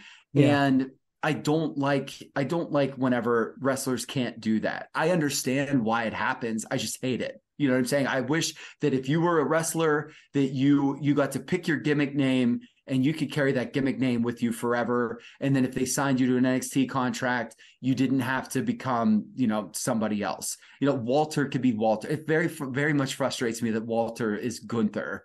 You know what I'm saying? He's over huge. It's worked out just fine. But why can't you be Walter? Walter. You know what I'm saying? I don't know. So that was my number 8. My number 7 is, and this sort of piggybacks off of one of yours there, John, with the booking. I hate swerves for swerve's sakes. So just to tease you, and instead of it being a swerve where, oh my gosh, that all makes sense now, when, for example, we fully expect FTR to be this Joker team on Wednesday. If it ends up being like the Gun Club dressed up as FTR, I'm going to be furious. Do you know what I'm saying? Like, and so, like, when you have logical booking, very often you have predictable booking and predictable matches. But look, dude, that's the way sports are, especially combat sports. Like, there's a reason that boxers and MMA people take tune-up fights before title fights. Do you know what I'm saying? Because they're supposed to win those. And every once in a while, when you have your Action Andretti pinning Chris Jericho, your Barry Horowitz pinning your Chris Candido, those kinds of things are great. But when it's a swerve for the sake of a swerve, like if Action Andretti would have beat Jericho and then never was going to be on television again, which I was very scared was going to happen, you know what I'm saying? Like you're wasting time, opportunities, you're lighting those things on fire. And so swerves for the sake of swerves, and it's not something that has happened as much, especially in the last like 24 months. And this is of all companies, which is really good. But yeah, when it does, it's always really frustrating. Again, swerves are great, but whenever you're just swerving to swerve, I'm not a fan. And then my last one, and I call this the Jimmy Uso, because the second that it happened in that match, I was livid, and I continue to think about it and just get angry. Is whenever there is a rough bump and interference, and somebody comes out from the back and lays a beat down onto somebody, and now we have the heel on the baby face for the pin, and a referee just comes from the back and starts counting. What are you watching back there, dude? Why? How are you out there and just counting right now when literally on every television screen in the back, or you look, dude, unless they literally pulled you out of a bathroom stall while you were mid dookie, they say, get out there right now. We need somebody to count. You should know what's going on, which is why you're running out there in the first place. If it's almost like so why are you going out there to count and not to disqualify or to whatever? You know what I'm saying? Yes, it almost would benefit them if they gave, like, even if it was a quick cutaway where it was like, we need you, and then all of a sudden you just see them run out. Yeah, that really grinds my gears. We have a referee come in from the back after there's blatant interference. Yeah. Or maybe not even interference. Like, the referee goes down and the heel pulls brass knuckles out and smashes a dude or hits him with a brick, or do you know what I'm saying? Or whatever else. And now we're going to come out and count as the second referee, because the idea of the referee being down is they didn't see it. Yep. But when you have a second referee, you saw it. So what are you doing? And that is that it's completely illogical, nonsensical, and I hate that. So that was my 5. That's a good one. I totally agree with that one. These are all great. Oh, I can't wait for next week, guys. You know what's really cool is that we didn't even vet these, and we talked all about different things. Yeah, interesting. That's awesome. Look at us. Yeah. I can't wait till all of our top 5s are the exact same. Whoever goes first, and then the other 2 are just furiously scrambling, crossing out their notes and trying to think of stuff that irritates them. We get. How about a quick top 5 of the week before we get into this show, John? Yeah, let's do it. Yeah, let's go. You want to go? Mongoose? Sure. So, I had for my number 5. I was going to erase it completely, but I don't want to. So I'm going to change it to an honorable mention. My number 5 originally was Wheeler Yuta and Orange Cassidy. Changed that to an honorable mention because of something that literally happened a couple of minutes before we started taping. But that match was awesome. Like I think that Wheeler Yuta, he's not a lot of charisma. He just fine as a worker. I think Orange Cassidy's the greatest. Those two were lights out for like whatever that was, 17 minutes or whatever that was last Wednesday. I started the Dynamite show. Those two guys came out, and I'm thinking to myself, okay, if I have to, I'll just fast forward a little bit, to get to the finishing sequence or whatever. And that happened to be one of those matches where right from the beginning, I was like, okay, you're getting me. And then they built it incredibly well. The near falls were great. It was worked awesome. So that was easily that's a 4-star match to lead off your Dynamite show out of two guys that are just fine workers. But like, it's not like I was expecting to be blown out of my socks with that leading off the show. And I thought that was great. So it needed mentioned. I have replaced that. My number 5 is now just Cody Rhodes. And the reason why I have Cody Rhodes on here is I was watching the Raw show from last night this morning, and dude, that guy comes out, and when he hits the ground, whenever he does it hits the ground, the pyro goes off, and then he gives the belt to that little girl, which I almost started bawling on the treadmill because he gave the belt to that little girl, and she was so happy. And then I made Baby Mongoose watch it this afternoon then, and she was all about it. And so then we ended up going back and rewatching his 3-minute Road to Royal Rumble surgery video. And he's such a baby face in that. And so Cody bumped that match because he's the greatest. I thought that was awesome. My number 4, and this sort of dovetails off of what I was just saying. My number 4, guys, is AM cardio. Okay. Morning cardio is the greatest thing. Okay. I have different iterations of morning cardio. I have what I call penance cardio, where I'm running to try to burn off the sinful calories that I indulged in the day before. And now I'm in a really good groove of running to start the day, and then you get that endorphin rush. Your shower's great, you're driving to work, everything's good. Morning cardio, man, when you get out of bed to do it, it's so totally worth it. I've never got up and got on the treadmill and regretted it. I've many times woke up and been late and not able to do it, wanted to sleep or whatever, and then drug myself into the shower and thought, I should have woke up earlier. You know what I mean? Yeah. It's really, really crazy. So AM cardio, number 4. My number 3, Chris Jericho. And the reason why Chris Jericho makes this list is he's the best, man. That thing that he did with Starks, I thought they were both awesome, but him being able to still play dude that's getting hoodwinked, was great. Him getting whenever Shivani, it's so funny because Shivani just wasn't watching wrestling for all those years and had no idea why the pen was over. He's like, oh my gosh, they're popping for a pen. Yeah, dude, it's because that was a huge thing for the 3.5 years that you were just watching Georgia games or whatever. You know what I'm saying? So and that match with Starks it's going to be great. I very much expect him to win totally dastardly, and I have high hopes for that entire match segment, whatever angle coming out of there. So Jericho makes it because he's the best, man. My second thing, rainbow sprinkles. Specifically the fatter ones.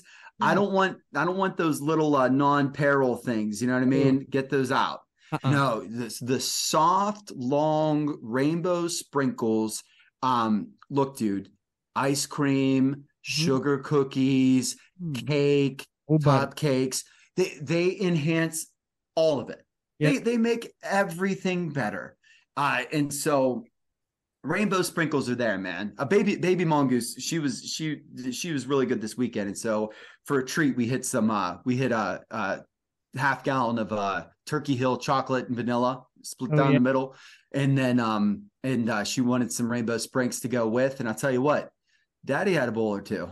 There it's all right because I'm hitting those AM miles. But right. Yeah, brother, the rainbow sprinkles. And my top thing, number 1 with a bullet, is Brock Lesnar versus Omos. Confirmed, or as he called him, Omos, which is a small Catholic school in Johnstown, Pennsylvania.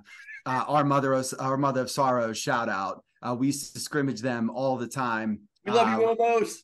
Yep. Used to scrimmage them all the time whenever I played for the Long Barn 2 many years ago. Good Lord.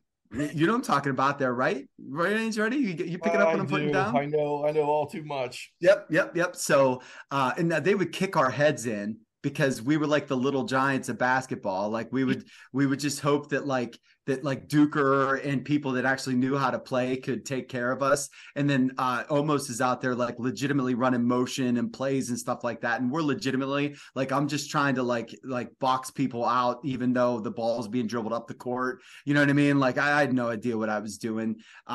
So Brock calling him almost popped me huge. And that segment with MVP was great.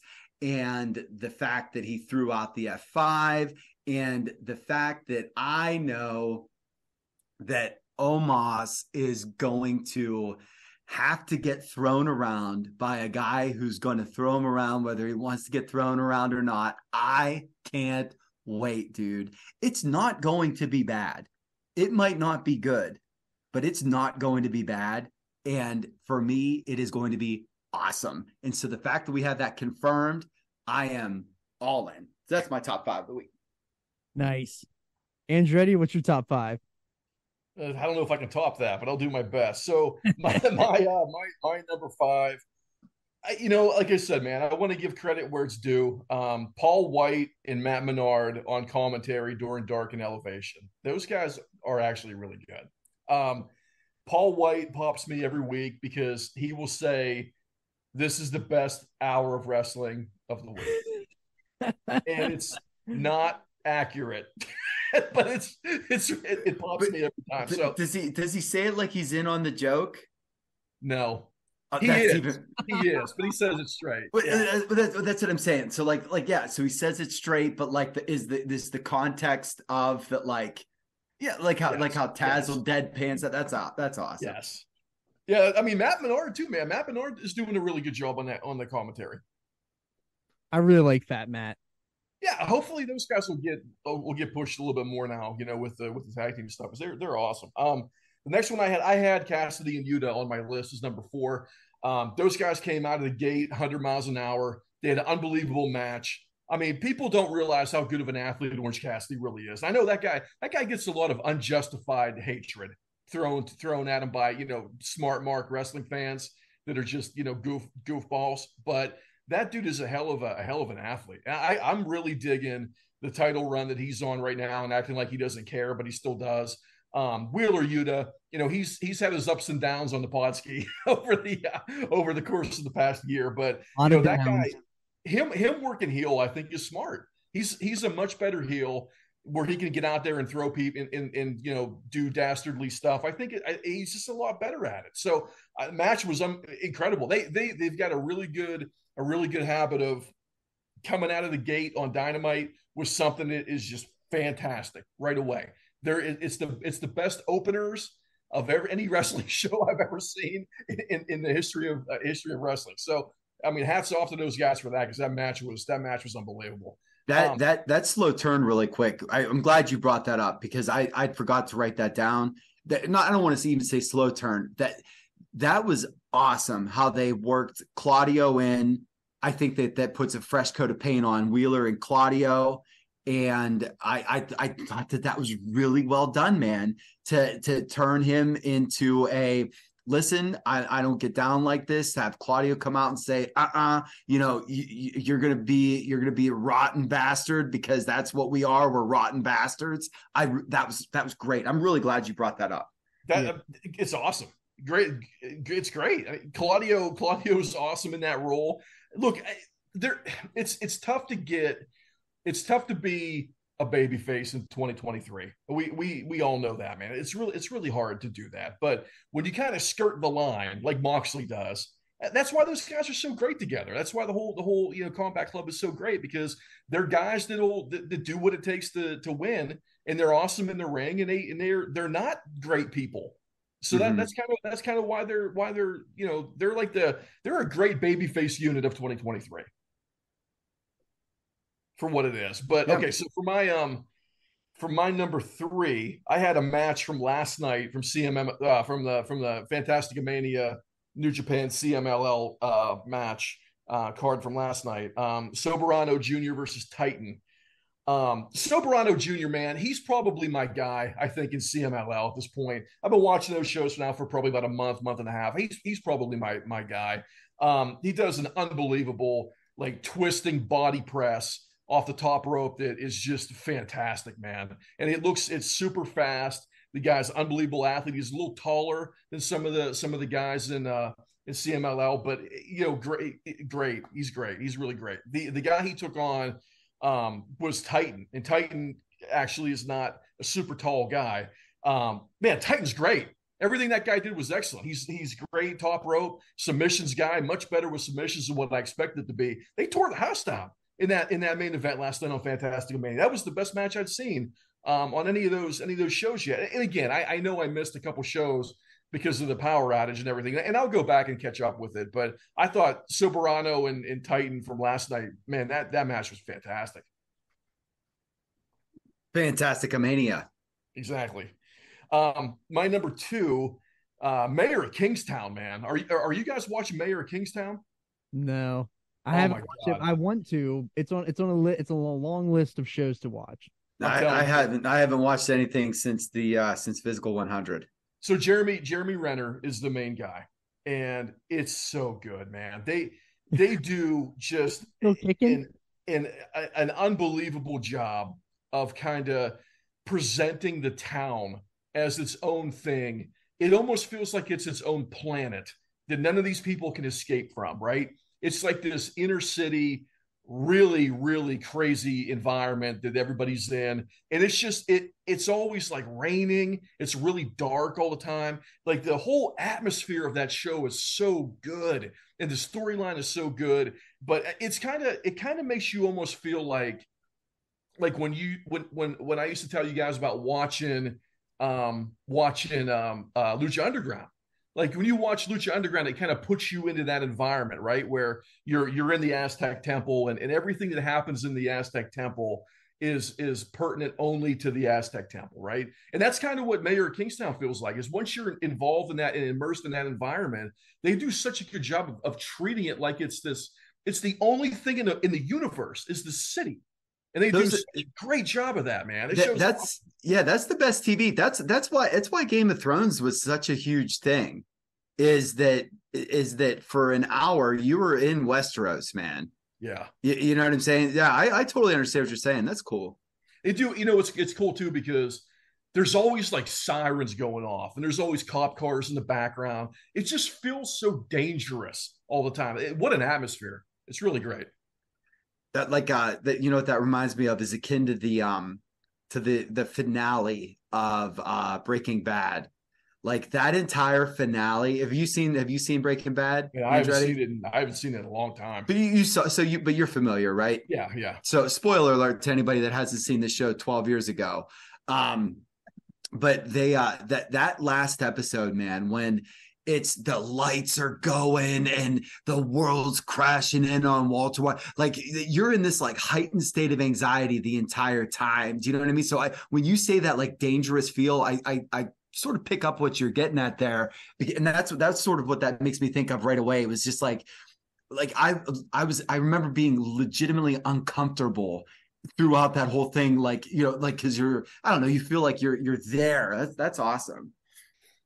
My number one, and again, I know I've said this before, I don't watch NXT on Tuesdays. I only watch NXT on Thursday nights. So for whatever reason, if whatever happens on the show today, while we're recording this on a Tuesday, whatever happens tonight, I have no idea. But I wanted to give two shout outs. So number one, Tony D'Angelo, dude, that guy has gotten better and better over the course of time. When he first started with this stupid mafia gimmick, it was dumb as hell, but that guy has embraced it. He's really made it its own, and it's awesome now. It comes off as pretty believable for the most part, but he is a legitimate tough guy that can get in there and throw people around. He looks like an old school tough guy. His body looks like an old school tough guy, and he has a match tonight with Dijak that I think is going to be really great. So I can't wait to watch that match on Thursday. And the other one, less serious note,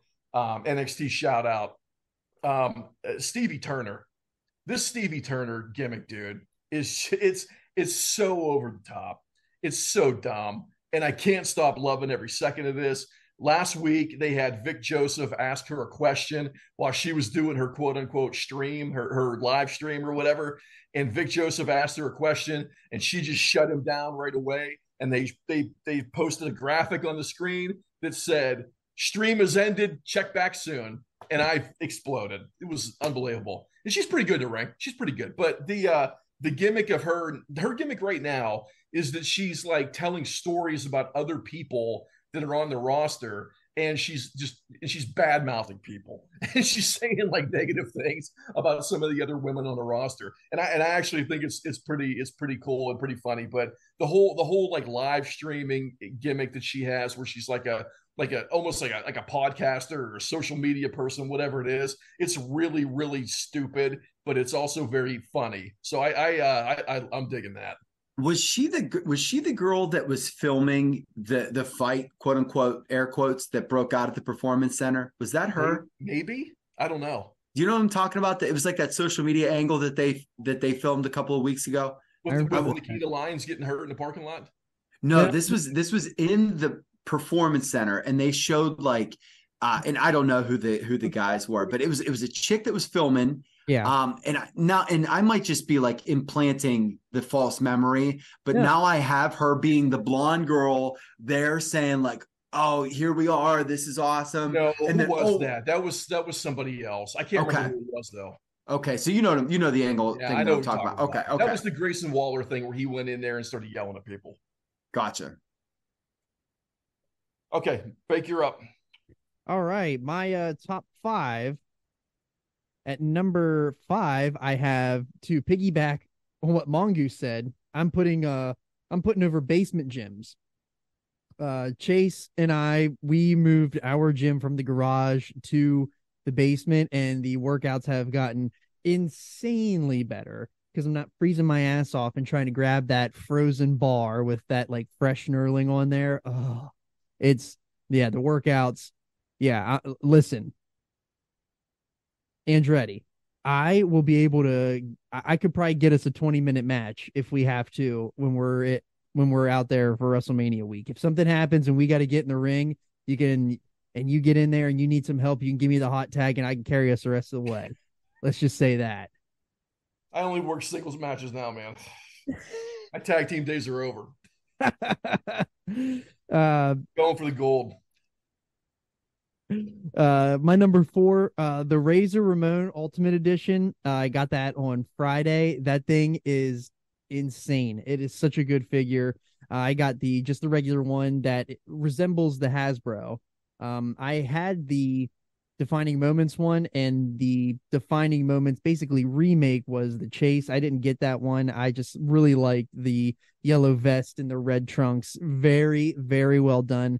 If you're looking for a Razor Ramon figure for your collection, I would highly recommend the Ultimate Edition because there's nothing better than those Ultimate Editions. And there's not enough good Scott Hall figures. Yes. You would think that he would be an easy figure to make. Right. There's plenty of them that all those classic superstars look more like fake Razor than they do Razor. I was just about to say that. Dude, I used that classic superstars Razor Ramon as Rick Titan. I really did, because it looks exactly like Rick Titan. Yeah. They're bad. My hope is that whenever they do WrestleMania reveals for the figures this year and they are doing the Ultimate 2-packs, is that they do a Big Kev and Scott Hall NWO Ultimate Edition. That would be a killer 2-pack. That's what I'm hoping for. This would kill your gimmick because you have the actual Mattel creations. But my hope is that we get so you have Smiling Babyface Kev. I want short hair, spiked up mullet, Shawn Michaels Kev with as another Shawn, but an Ultimate Shawn in that, like, maybe in that Mania 10 gear, something like that. Maybe. Do you know what I'm saying? That's because the Click guys are the only things that I'm interested in, or certain things like Baby Mongooses favorite match. I got the Taker and the Triple H from Mania 28 with the Michaels referee. I will be buying the Dusty Rhodes and Macho King from Mania 6, because that is Mrs. Mongoose. That is she said is the only wrestling match she's ever liked, was that mixed tag.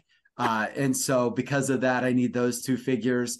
But yeah, like I would love to have the old school diesel bodyguard with a Mania 10 Sean would be awesome. A Build-A-Figure bodyguard Diesel would be sick. I think that's how they should do that. That would be awesome. That'd be smart. In other figure news, they are doing the Coliseum collection drop tomorrow at noon. That will be the Rick Rude and the Jake the Snake Roberts. So if you're looking for those two, they'll go on sale tomorrow, which is technically Wednesday. So you'll be hearing this a day late. So hopefully you got them. And my number 3, I'm putting over thrift stores.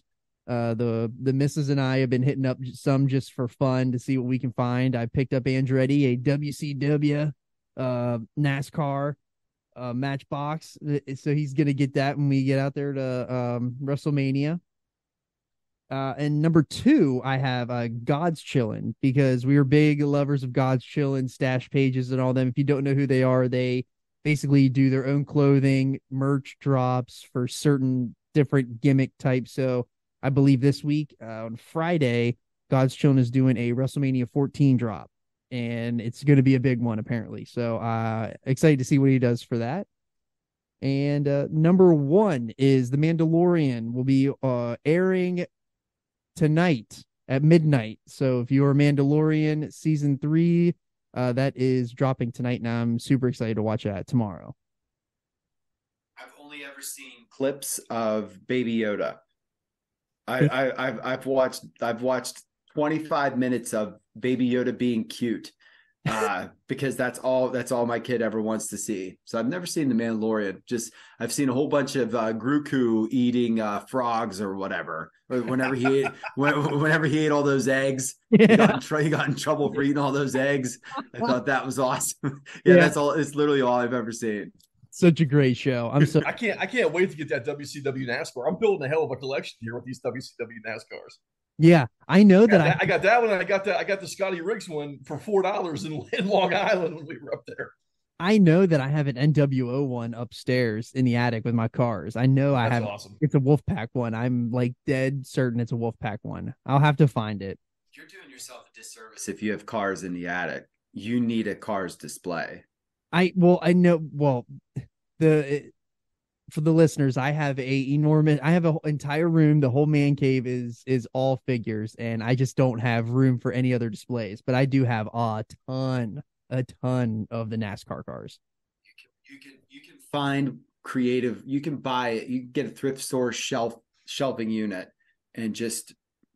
I know. I have it at my parents' house. I have a whole thing on the wall where it's got all the good stuff in it. But all right, the main event, we got the AEW Revolution. It is going to be on Sunday night on the BR app. I don't want to hear you complain. If you don't know how to use the BR app, it is literally the easiest app to use. Purchase it on there.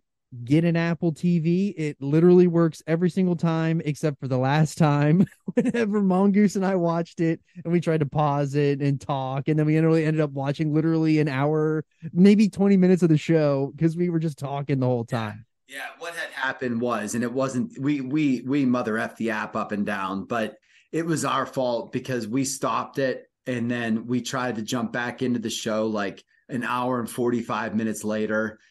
So that was our fault. Yeah, we got to take the heat for that one. Yeah, it is very easy to use. It's not as user friendly as like Peacock or whatever. Don't get me wrong, but like you said, if you have an Apple TV, especially, I don't know what Roku or whatever those other ones are, or Fire Stick or whatever. Apple TV, dude, you go to the app, you click. and you watch. It's that simple. It's Yeah. it's nothing crazy. It's no different than Fight or anything else like that. So simple. But yep, it's going to be on Sunday. We got some matches here. I think we only have 8 matches announced right now. We have some additional ones that might be added. Since we're recording this on Tuesday night, we have Dynamite tomorrow night. We have a big Dynamite tomorrow night. So the Dynamite, they're going to do the Casino Battle Royale for the 4th team that's going to be added to the tag team match. And I'm assuming that the wild card is going to be FTR. If it's not, we will riot, or at least I will. And then we have the Face of the Revolution ladder match tomorrow night as well.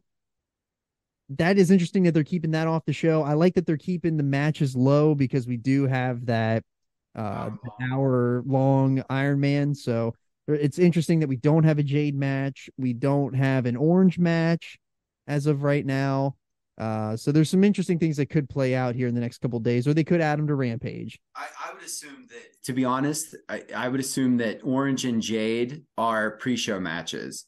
Oh, okay. And look, man, that's a perfectly fine pre-show. What, Yeah. you know, like you both of them are on the card, and with an hour-long match already slated, I just don't want it to be one of those things where we go back and we're like, that didn't need to be on here. And what was that? Was that 2 shows ago? I mean, every single show we can cut a little bit out, but their pay-per-views are so good. They're so long, but they're so good. But what was the one with the Sammy Guevara match with Ty Conti, the mixed tag? Was that Full Gear? Was that Full Gear or All Out? I can't remember. That was the show where I remember being like, oh, this could have been so awesome if it wasn't on the show. Like if this was on Dynamite, or if this was do you know what I'm saying? Like I'm hoping that they don't try to shoehorn things in like that. And look, a 3-minute Jade squash or whatever it'll be, and a 7, 8, 12-minute Orange Cassidy match, put those on a pre-show, man.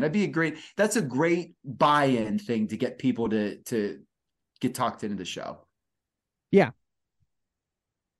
And so yeah, we got the matches that are listed right now. We have we'll just start off. We got Ricky Starks and Chris Jericho, and the JAS is banned from ringside. So that is what we've already talked about that one just a little bit.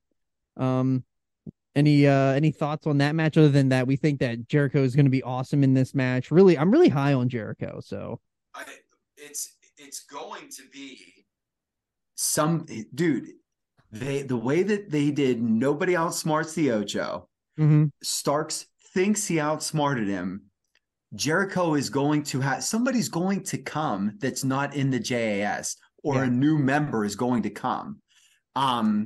So you know the Will Hobbs would make some sense, being that him and Starks have a little bit of history, or someone along those lines. However, I don't know who it would be or what it would be. Maybe we'll have more of a clue of that this week, or maybe it would be a total surprise if it's somebody making a big return or something like that. But yeah, that I would expect that we get, how I said I hate Swerve for Swerve's sakes, because it's Jericho. I would trust that it's a Swerve for a reason. Do you know what I'm saying? That we get some sort of turn that's going to lead to another big angle. So I'd say Jericho goes over, but he does not win clean, because the JAS is banned. Somebody interferes, something happens, and that's why.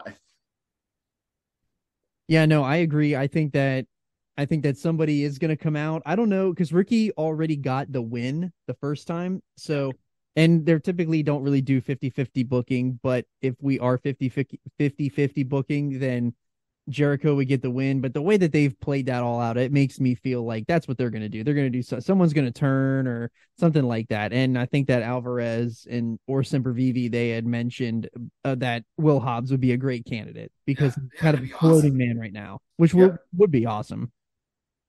What are your thoughts, Andretti? You're talking about putting Hobbs in the JAS. Is that what you mean?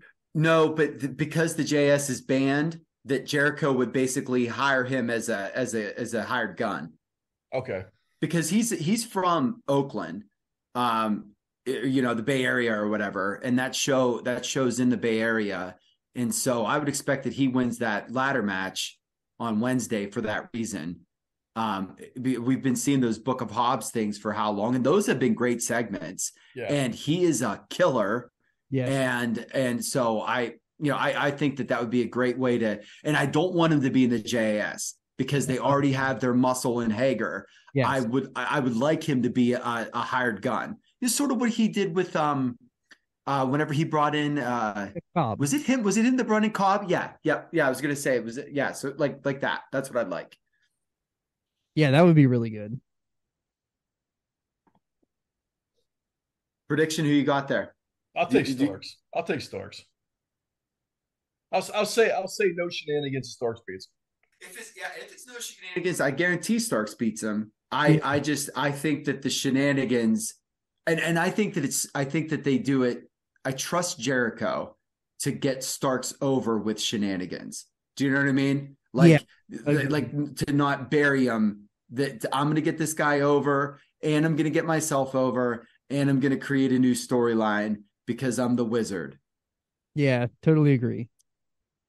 Next we have the AEW Women's World Championship. This is a match that I particularly am not too thrilled about. It has just been a very lackluster build for me.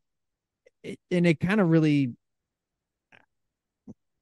there's no room for Britt Baker on the show. So this will be her pay-per-view streak will be coming to an end if they don't do something with her. There's just no place for her. She's not in a storyline really for her to fit in here. So we have champion Jamie Hayter versus Saraya and Ruby Soho. I am very less than enthused to see a Saraya match again. It's maybe that's how they get Britt on the show. Maybe they do the turn with her against Hayter, and then that's where they go to for Double or Nothing, and then Saraya and Soho, they have an angle. Maybe that's where they go. I don't know.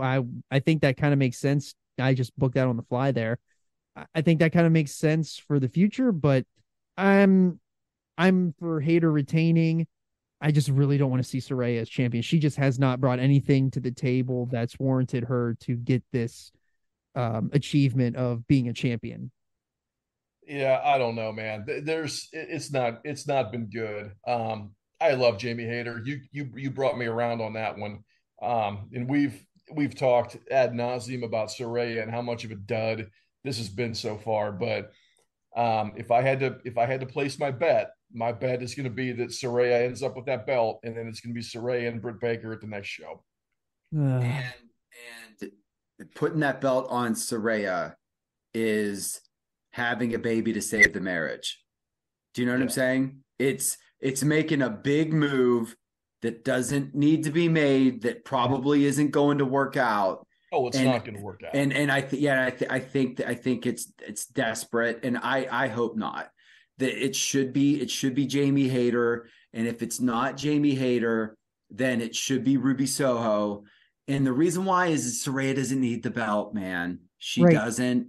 And really use that belt. And Soho, it would actually be a really cool story if Soho would come out on top and win that belt, because she's been somebody that has had a lot of opportunities, and she's always been in the championship matches, and she always loses. So like if she got over the hump, like that would be a really cool story for her. I would actually they made mention of the fact that she hasn't lost a match since she came back, correct?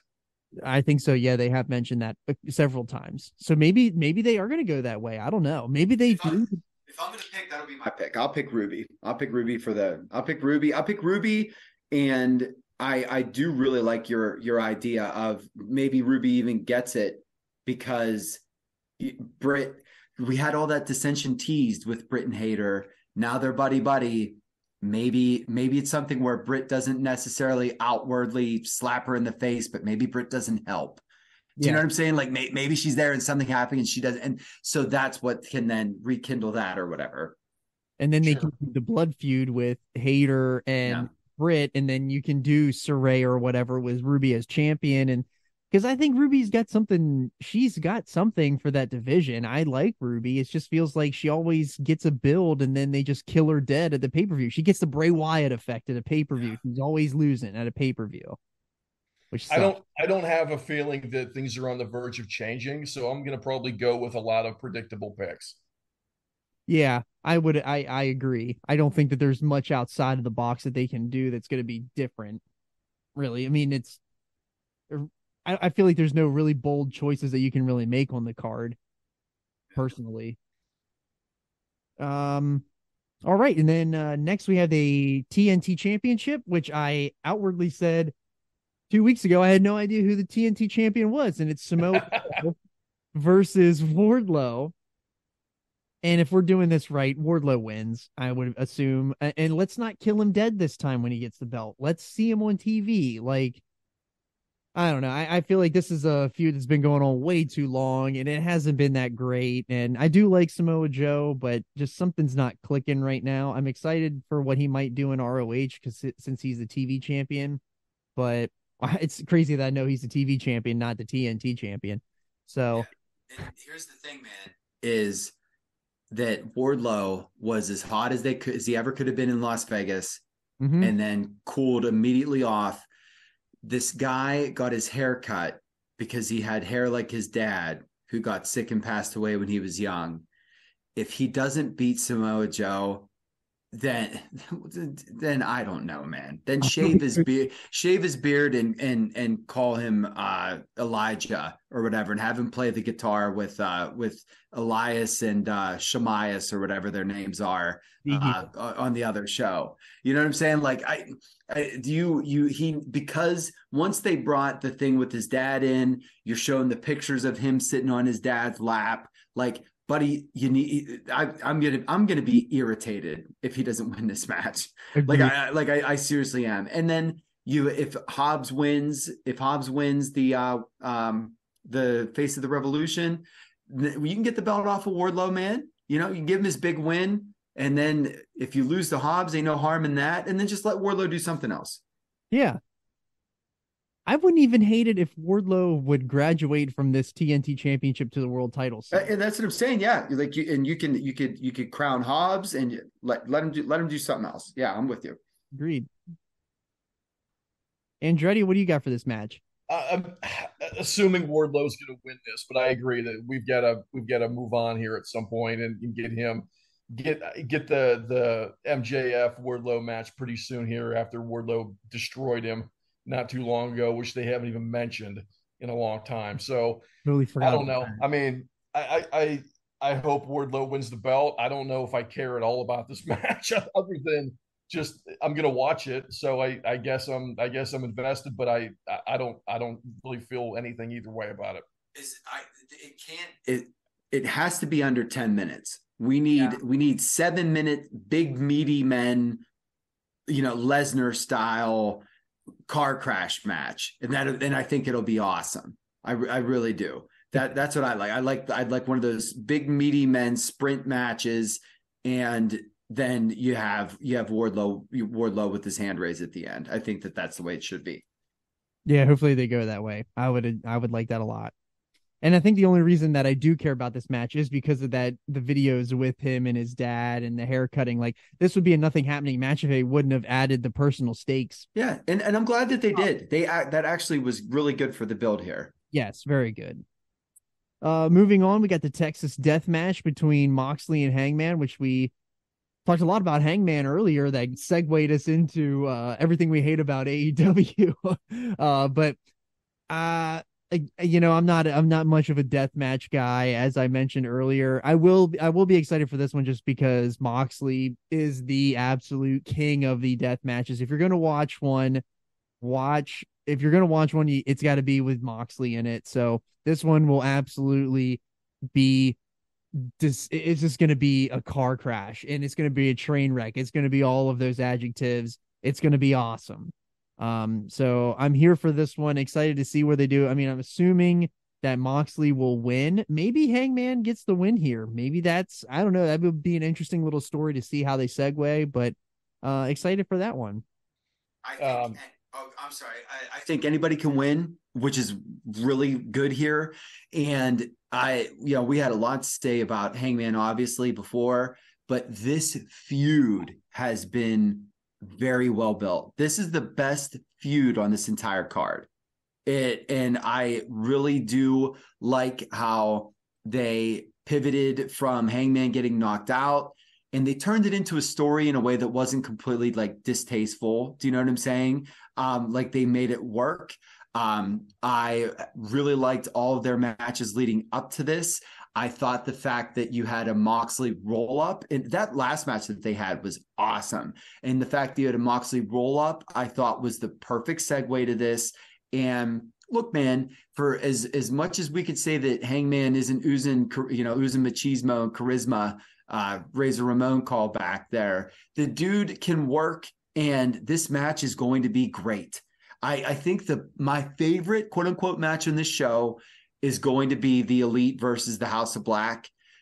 Just looking at, what the possibilities are, but this one could very well be, when this one gets over, I'm freaking out and I'm saying, oh my gosh, I need to see this again.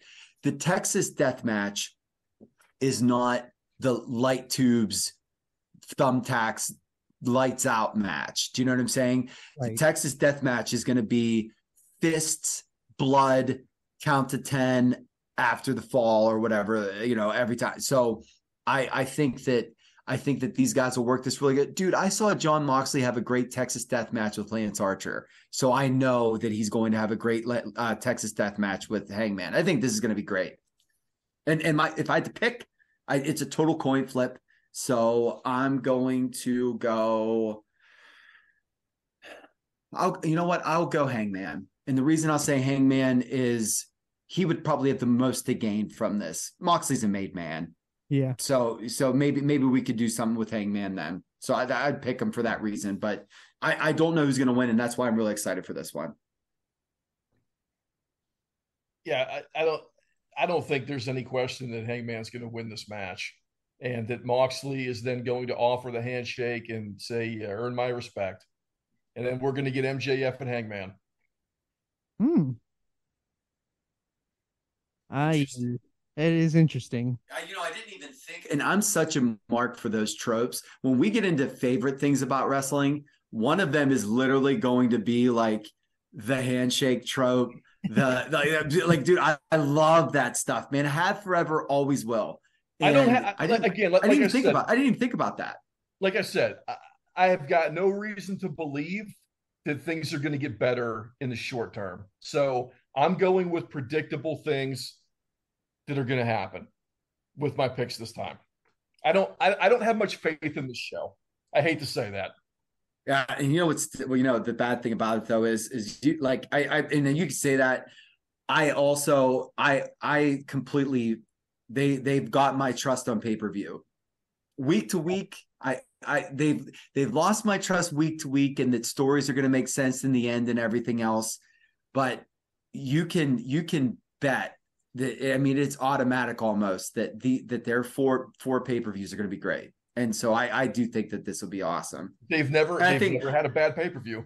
Yeah, and I think that this is going to be this match is going to be one of the reasons why. I think this one will totally stand out. I have no doubt the matches will be good. Every one of them will be good. Yeah, I think every one of them will be good too. Moving on, we got the Trios Championship with the Elite versus the House of Black. I think this is a really interesting matchup. Hopefully that this will be the end of the Elite as trios. I would like them to break up. I mean, I think that the whole point of them being the champions was to kickstart that division. I'm hoping that they've set the table. Let's break them up. Let's get Kenny back into singles. Let's get the Bucks back to the tags, and let's play the hits again. I don't understand why, and I'm with you. I don't understand why we can't have the Bucks be in the tag division, Kenny be in the singles division, and then we have trios. Mongoose. Yeah. They're on their way back to the tag team division to save the tag team division in their minds. That's why the House of Black is going to win the belts. But my point is, I don't know why they ever left. Like it doesn't make sense to me why they would have. And now I know that why they weren't on the show and everything, like the shows where they were suspended and all that. But I don't understand, like the Ring of Honor and the New Japan booking with those three specifically, and then with the Bucks and Page were the Hung Bucks. They were the super villains with Marty Scurll when Marty Scurll was the Ring of Honor television champion and the Bucks were the tag champions. They were the Never Trios champions in New Japan when Kenny had the IC and the Bucks were the New Japan tag. Like there's all sorts of precedents for those guys being in their own divisions and then coming together. And that's where I think that the company's screwing the pooch with this trios division is that this trios division would be over much more if feuds from other divisions found their way into this one instead of you having to be a trio it doesn't make any sense. It's stupid. That really frustrates me. They pushed the Elite into a corner, gave them a belt so they could play with their friends. But here's the thing, man, is that I understand what you're saying, but my rebuttal is that they've been in companies where they've also been major players in their own divisions too. Like that's what I don't understand is like, I don't know. And maybe the exec in them wants to say, oh, we don't want to have our hand in every cookie jar. Maybe that is it. That's so dumb. They've already shown that burned their ass the first year. Yeah, I that's just, it's very, to not have Kenny Omega in your singles division is stupid. We have this battle royal roster of these tag teams. Some of them it's comical. Yeah, who you have going for the. It doesn't make sense to me. So I do want the Elite to lose this so that they can go back to their own respective divisions. And then hopefully I will bet you a Wawa sub that those trios belts are the first belts to be cut. And here's the thing, I hope not, only because they needed them for so long because they had so many trios. And the reason they had so many trios was you had tags and singles and they were friends. They were mini factions. So I don't like, and then they got their own division. And then all of a sudden, everybody that was like Pac quit wrestling singles matches. Why would he quit? Why are the Lucha Bros not in tag matches? Why is Pac not a singles? Why is Aleister Black or Malachi Black? Like, I don't, that they took something that was teed up to hit a home run. And that this I think has been their biggest misstep, even more than adding the All-American title or All-Atlantic title. And I think that this was a big screw up. I really do. Yeah, they haven't done this right at all for me. And my prediction is obviously that the House of Black wins. And my hope is that my prediction is that the House of Black wins and that, if FTR is the winners or are the wild card tomorrow night, that they will come out at the end of this or they will screw the Elite in some way so that we get Elite FTR, get them back to the tag division, rebuild that tag division with those two tag teams, get it back. And hopefully that's what they're doing. I would assuming that FTR is going to be in that match tomorrow night, but that's my hope for this match is that we get a clear and concise way that we're going back to the things that used to be, and that they should absolutely cut that All Atlantic belt, and they should absolutely do everything that you said about the trios division. It should not be a set match of a set of trios. It should be a single and a tag, and they can flow in and out of the division and do whatever they want. They can enter the division when it makes sense. And like I said, the frustrating thing is that the two EVPs held trios belts within a 2-year span with Kenny, Adam Page, and Marty Scurll. Yes, they literally got to pick their partner for whatever the feud was that made sense at the time. Yes. But my hope for this is that if I get to book fantasy book, is that that Malachi Black pins Kenny Omega, and that we get Malachi or Kenny versus each of the two and then we get Kenny versus Malachi Black in a singles match, which we won't get because Malachi is a trio. Right. But that's what I would like to see. Is I would like to see Kenny get pinned, and then I would like to see Kenny have to go through the first two to get to Big Daddy, and then we get that big blow off match. That's what I'd like to see. I'll have something for the end, but I have an idea for Kenny at the end. We got Andretti. Oh, House of Black wins, and the Young Bucks make it their manifest destiny to save the tag team division from the Gun Club, and then they come back and they quickly win the belts, and then no one cares. I think this is where we differ, is that I think that FTR absolutely finally wins these belts. All right. Well, when Ari Daivari and Tony Nese are the fourth team tomorrow night, you're gonna realize that I'm right. And here's the thing, Andretti, my entire beef with AEW started when they had to do that battle royal for the singles belt that was vacated for the world title, and it was the nerd parade. You know what I mean? When Dante Martin and stuff is out there for a shot at the singles championship, and not Chris Jericho and all that. So I hope I'm right, but if you're right, I can't say that I'll be surprised. I'll be frustrated, but I won't be surprised. Agreed. All right, so we got the moving on to the tag team championship. We got the Guns versus the Acclaimed, and our boy Jeff Jarrett and Jay Lethal, baby, and a team to be announced after the casino battle royale tag team match tomorrow night on Dynamite. I could see Lethal and Jarrett winning those belts because they got a big pop when they did the fake finish in Seattle. Yeah, I could see them putting the belts back on the Acclaim too. I hope they don't. I hope that they hope not. I hope none of those three teams win it. I hope that it's FTR. That's like the only right choice that is here. And I don't want to be that guy, but that's like the only choice that they have that will be right. Well, and there's the rumbling about, are they going to sign? They pulled the Observer Awards into an angle where Dax or Cash, one of them, said about like, "Hey Tony, thanks for not leaving us off, like not recognizing us. April can't come soon enough, or tell me April's coming without telling me April's coming," with air quotes. And so if they aren't booked to be in this and then win, then this is a management disaster to allow all this to happen and then let these guys go to WWE.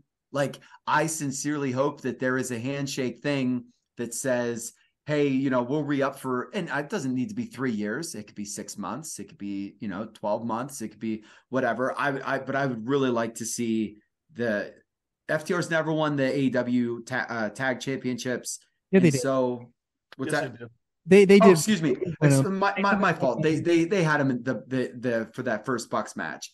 I should say they had the IWGP, they had the ROH, they had the AAA. They couldn't get to the AEW tag champions is what I meant to say there. And so now they alleviated all the other ones, put the belts on them, man. I'd like to see them with the belts in a real run with fans, because that's what they didn't have the first time. Yes, you're right. You know what irritates me the most about that is that they had the Acclaim beat them clean. Yes. So maybe if you have, maybe that was smart, because if FTR really is the mystery team and they come in and beat the Guns, now you've got a feud right away that's ready made with the Acclaim. Yeah. That makes sense. And they could beat the Acclaim, and no one's going to be any worse for it. No, you're right. Yeah, I totally forgot that they pinned the Acclaimed, and then the Acclaimed pinned them, but that would make sense that they would come in and win and then beat the Acclaimed in the title match. That would full circle. They're really good about stuff like that. Like, that would make sense. Yeah, the redemption story. They are very good at that. And that was that whole Adam Page, fall the whole way down and then build yourself back up. That loss to the Acclaimed was sort of what spiraled them out, because then they lost the AAA, and then they lost the They lost the IWGP and they lost the ROH. And so, now, and look, man, if they don't beat the Acclaimed, which they shouldn't, then they get a chance to, they should beat the Ass Boys. There's no other reason that the Ass Boys would have done that fake funeral if they weren't going to pin the Ass Boys. And then out of that, you say, hey, we're the Acclaimed. We already beat you once. You didn't beat us for the titles. Here we go. And then after that, now you still have old Sanjay Dutt there with his pencil shirt saying, hey, you never beat us either. You know? So whatever. Now I'm going FTR. I'm going the team that's not even on the card yet. And and anything that they do differently, they shouldn't. Absolutely. All right. Well, our final match of the night is going to be a 1-hour Iron Man match between MJF and Bryan Danielson. Is for the AEW World Championship.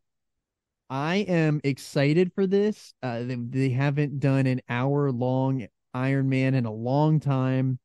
Very excited to see how they do this. I can see this.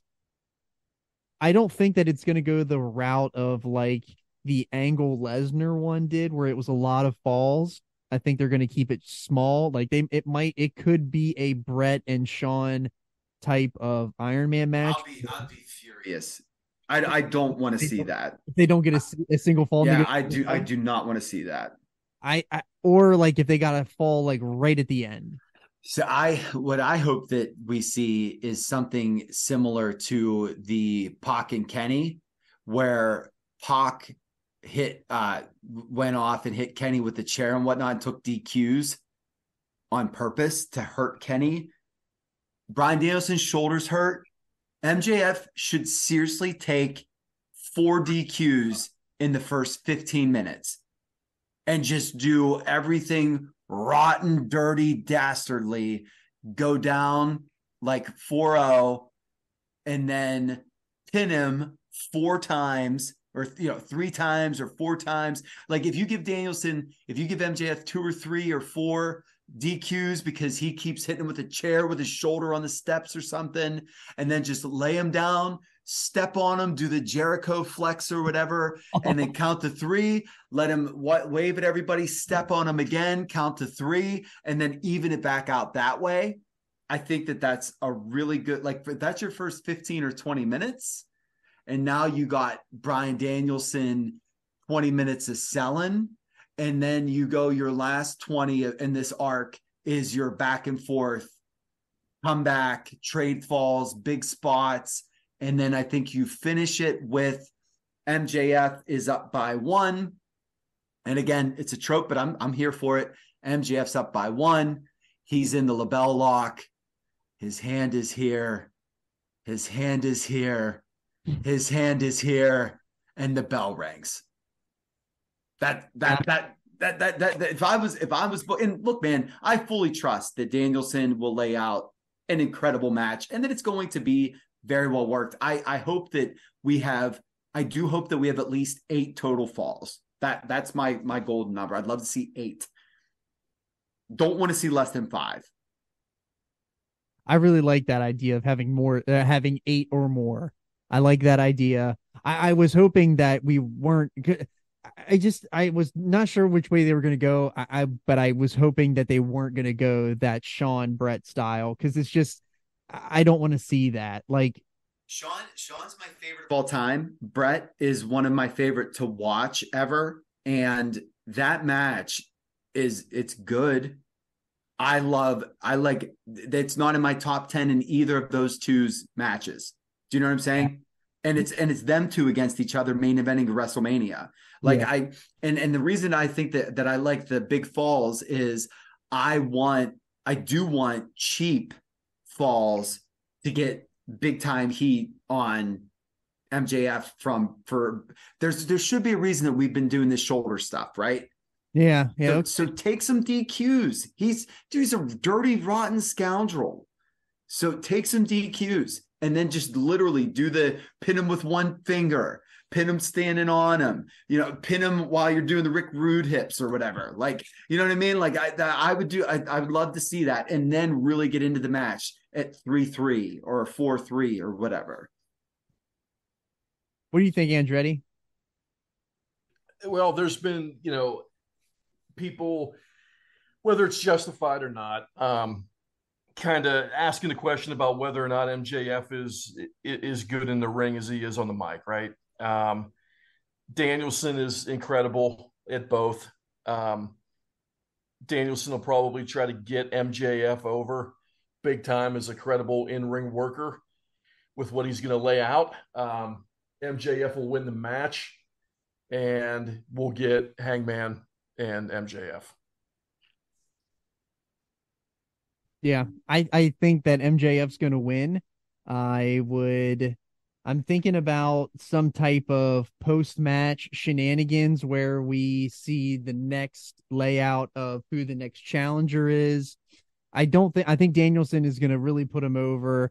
It's going to be really close, and you're going to think that Danielson's going to win. I think that this might really push, because of how good Danielson is, it's going to push MJF to an even higher level. Hopefully that should be the plan. But I think that there's going to be some post-match. It could be Omega, or it could be, if MJF wins, I think it's going to be Punk that might walk out there at the end. I'm hoping that's kind of what happens. I mean, he's been healed for now. I mean, it's been long enough on that tricep that would make sense. He's been doing a lot more social media stuff lately. That would be, that would be good to pick up that story right where they kind of left off. They never get to tell the story because Punk got hurt in that brawl out stuff. I think that would make a lot of sense. I would like that a lot. But if Danielson wins, what if Kenny came out at the end? I don't know. That might be like a cool type deal to segue into a new storyline, but I think MJF's winning all the way. Yeah, I'll tell you what, there is precedent for Punk to show up, because the hottest that company ever was All Out 2 years, not last year, the year before, 2 years ago, when they had the first dance in August, and then you had Punk's first match versus Darby, and you finished that show with the back-to-back Adam Cole and Bryan Danielson debuts. The fact that we have Adam Cole returning to the ring, I think he could be your next contender. Yes, I like and so there's a little bit of a wild card there. The only thing with it being Adam Cole is that if it's Adam Cole, I hate to say this, but then he's got to beat MJF. Yeah. Right? Like you can't have Adam Cole come back because if we need a big new baby face, then you can't have him come back and then lose again. This would be like the 8th title match he's lost since he's been there. Then why does he keep getting title matches, right? But I think that Punk would make the most sense because he doesn't need to beat MJF. You know what I mean? He probably shouldn't beat MJF if you really want to get him over. And if he doesn't beat MJF, if they can make at least play nice in the locker room, doesn't that make the most sense? Now you to have the Smarks say, oh, you know what? He came back. He did the job. He's a good guy. Again, like everything looks good on the surface, and you elevate MJF more over a big guy. I don't know.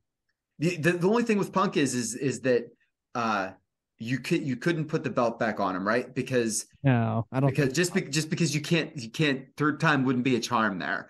But I think that him and MJF, they're killer together, and so yeah, I actually really like that idea a lot, John. That's a really good one. Well, look, I like I said, guys, it feels. I don't feel like the energy leads me to believe that things are going to change in the short term. So I would not be shocked if there were very predictable outcomes, even though the wrestling on the show will be good for this pay-per-view. That's just the way I feel about the whole show. I agree, but that Punk thing is an X factor, man. And you have Kenny with his adult comments. Mm-hmm. If he shows up, look, dude, all of a sudden you got buzz. You do get a lot of buzz. And so, we were just saying about, you said about the energy, and then John was saying about what are we going to do move forward right there. It sets a big table. I think that could be a way to shock not to say shock the system, but what I'm saying, like to really sort of jumpstart things back to life again. I think that makes a lot of sense.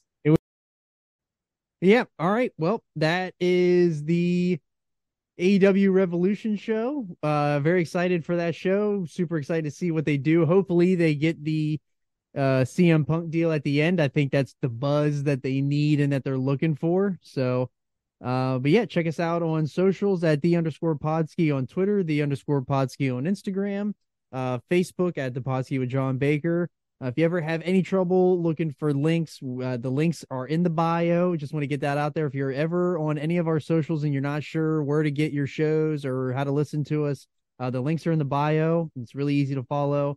And don't forget to download, rate, review, and subscribe. And we will see you for the AEW Revolution review next week on the Podski.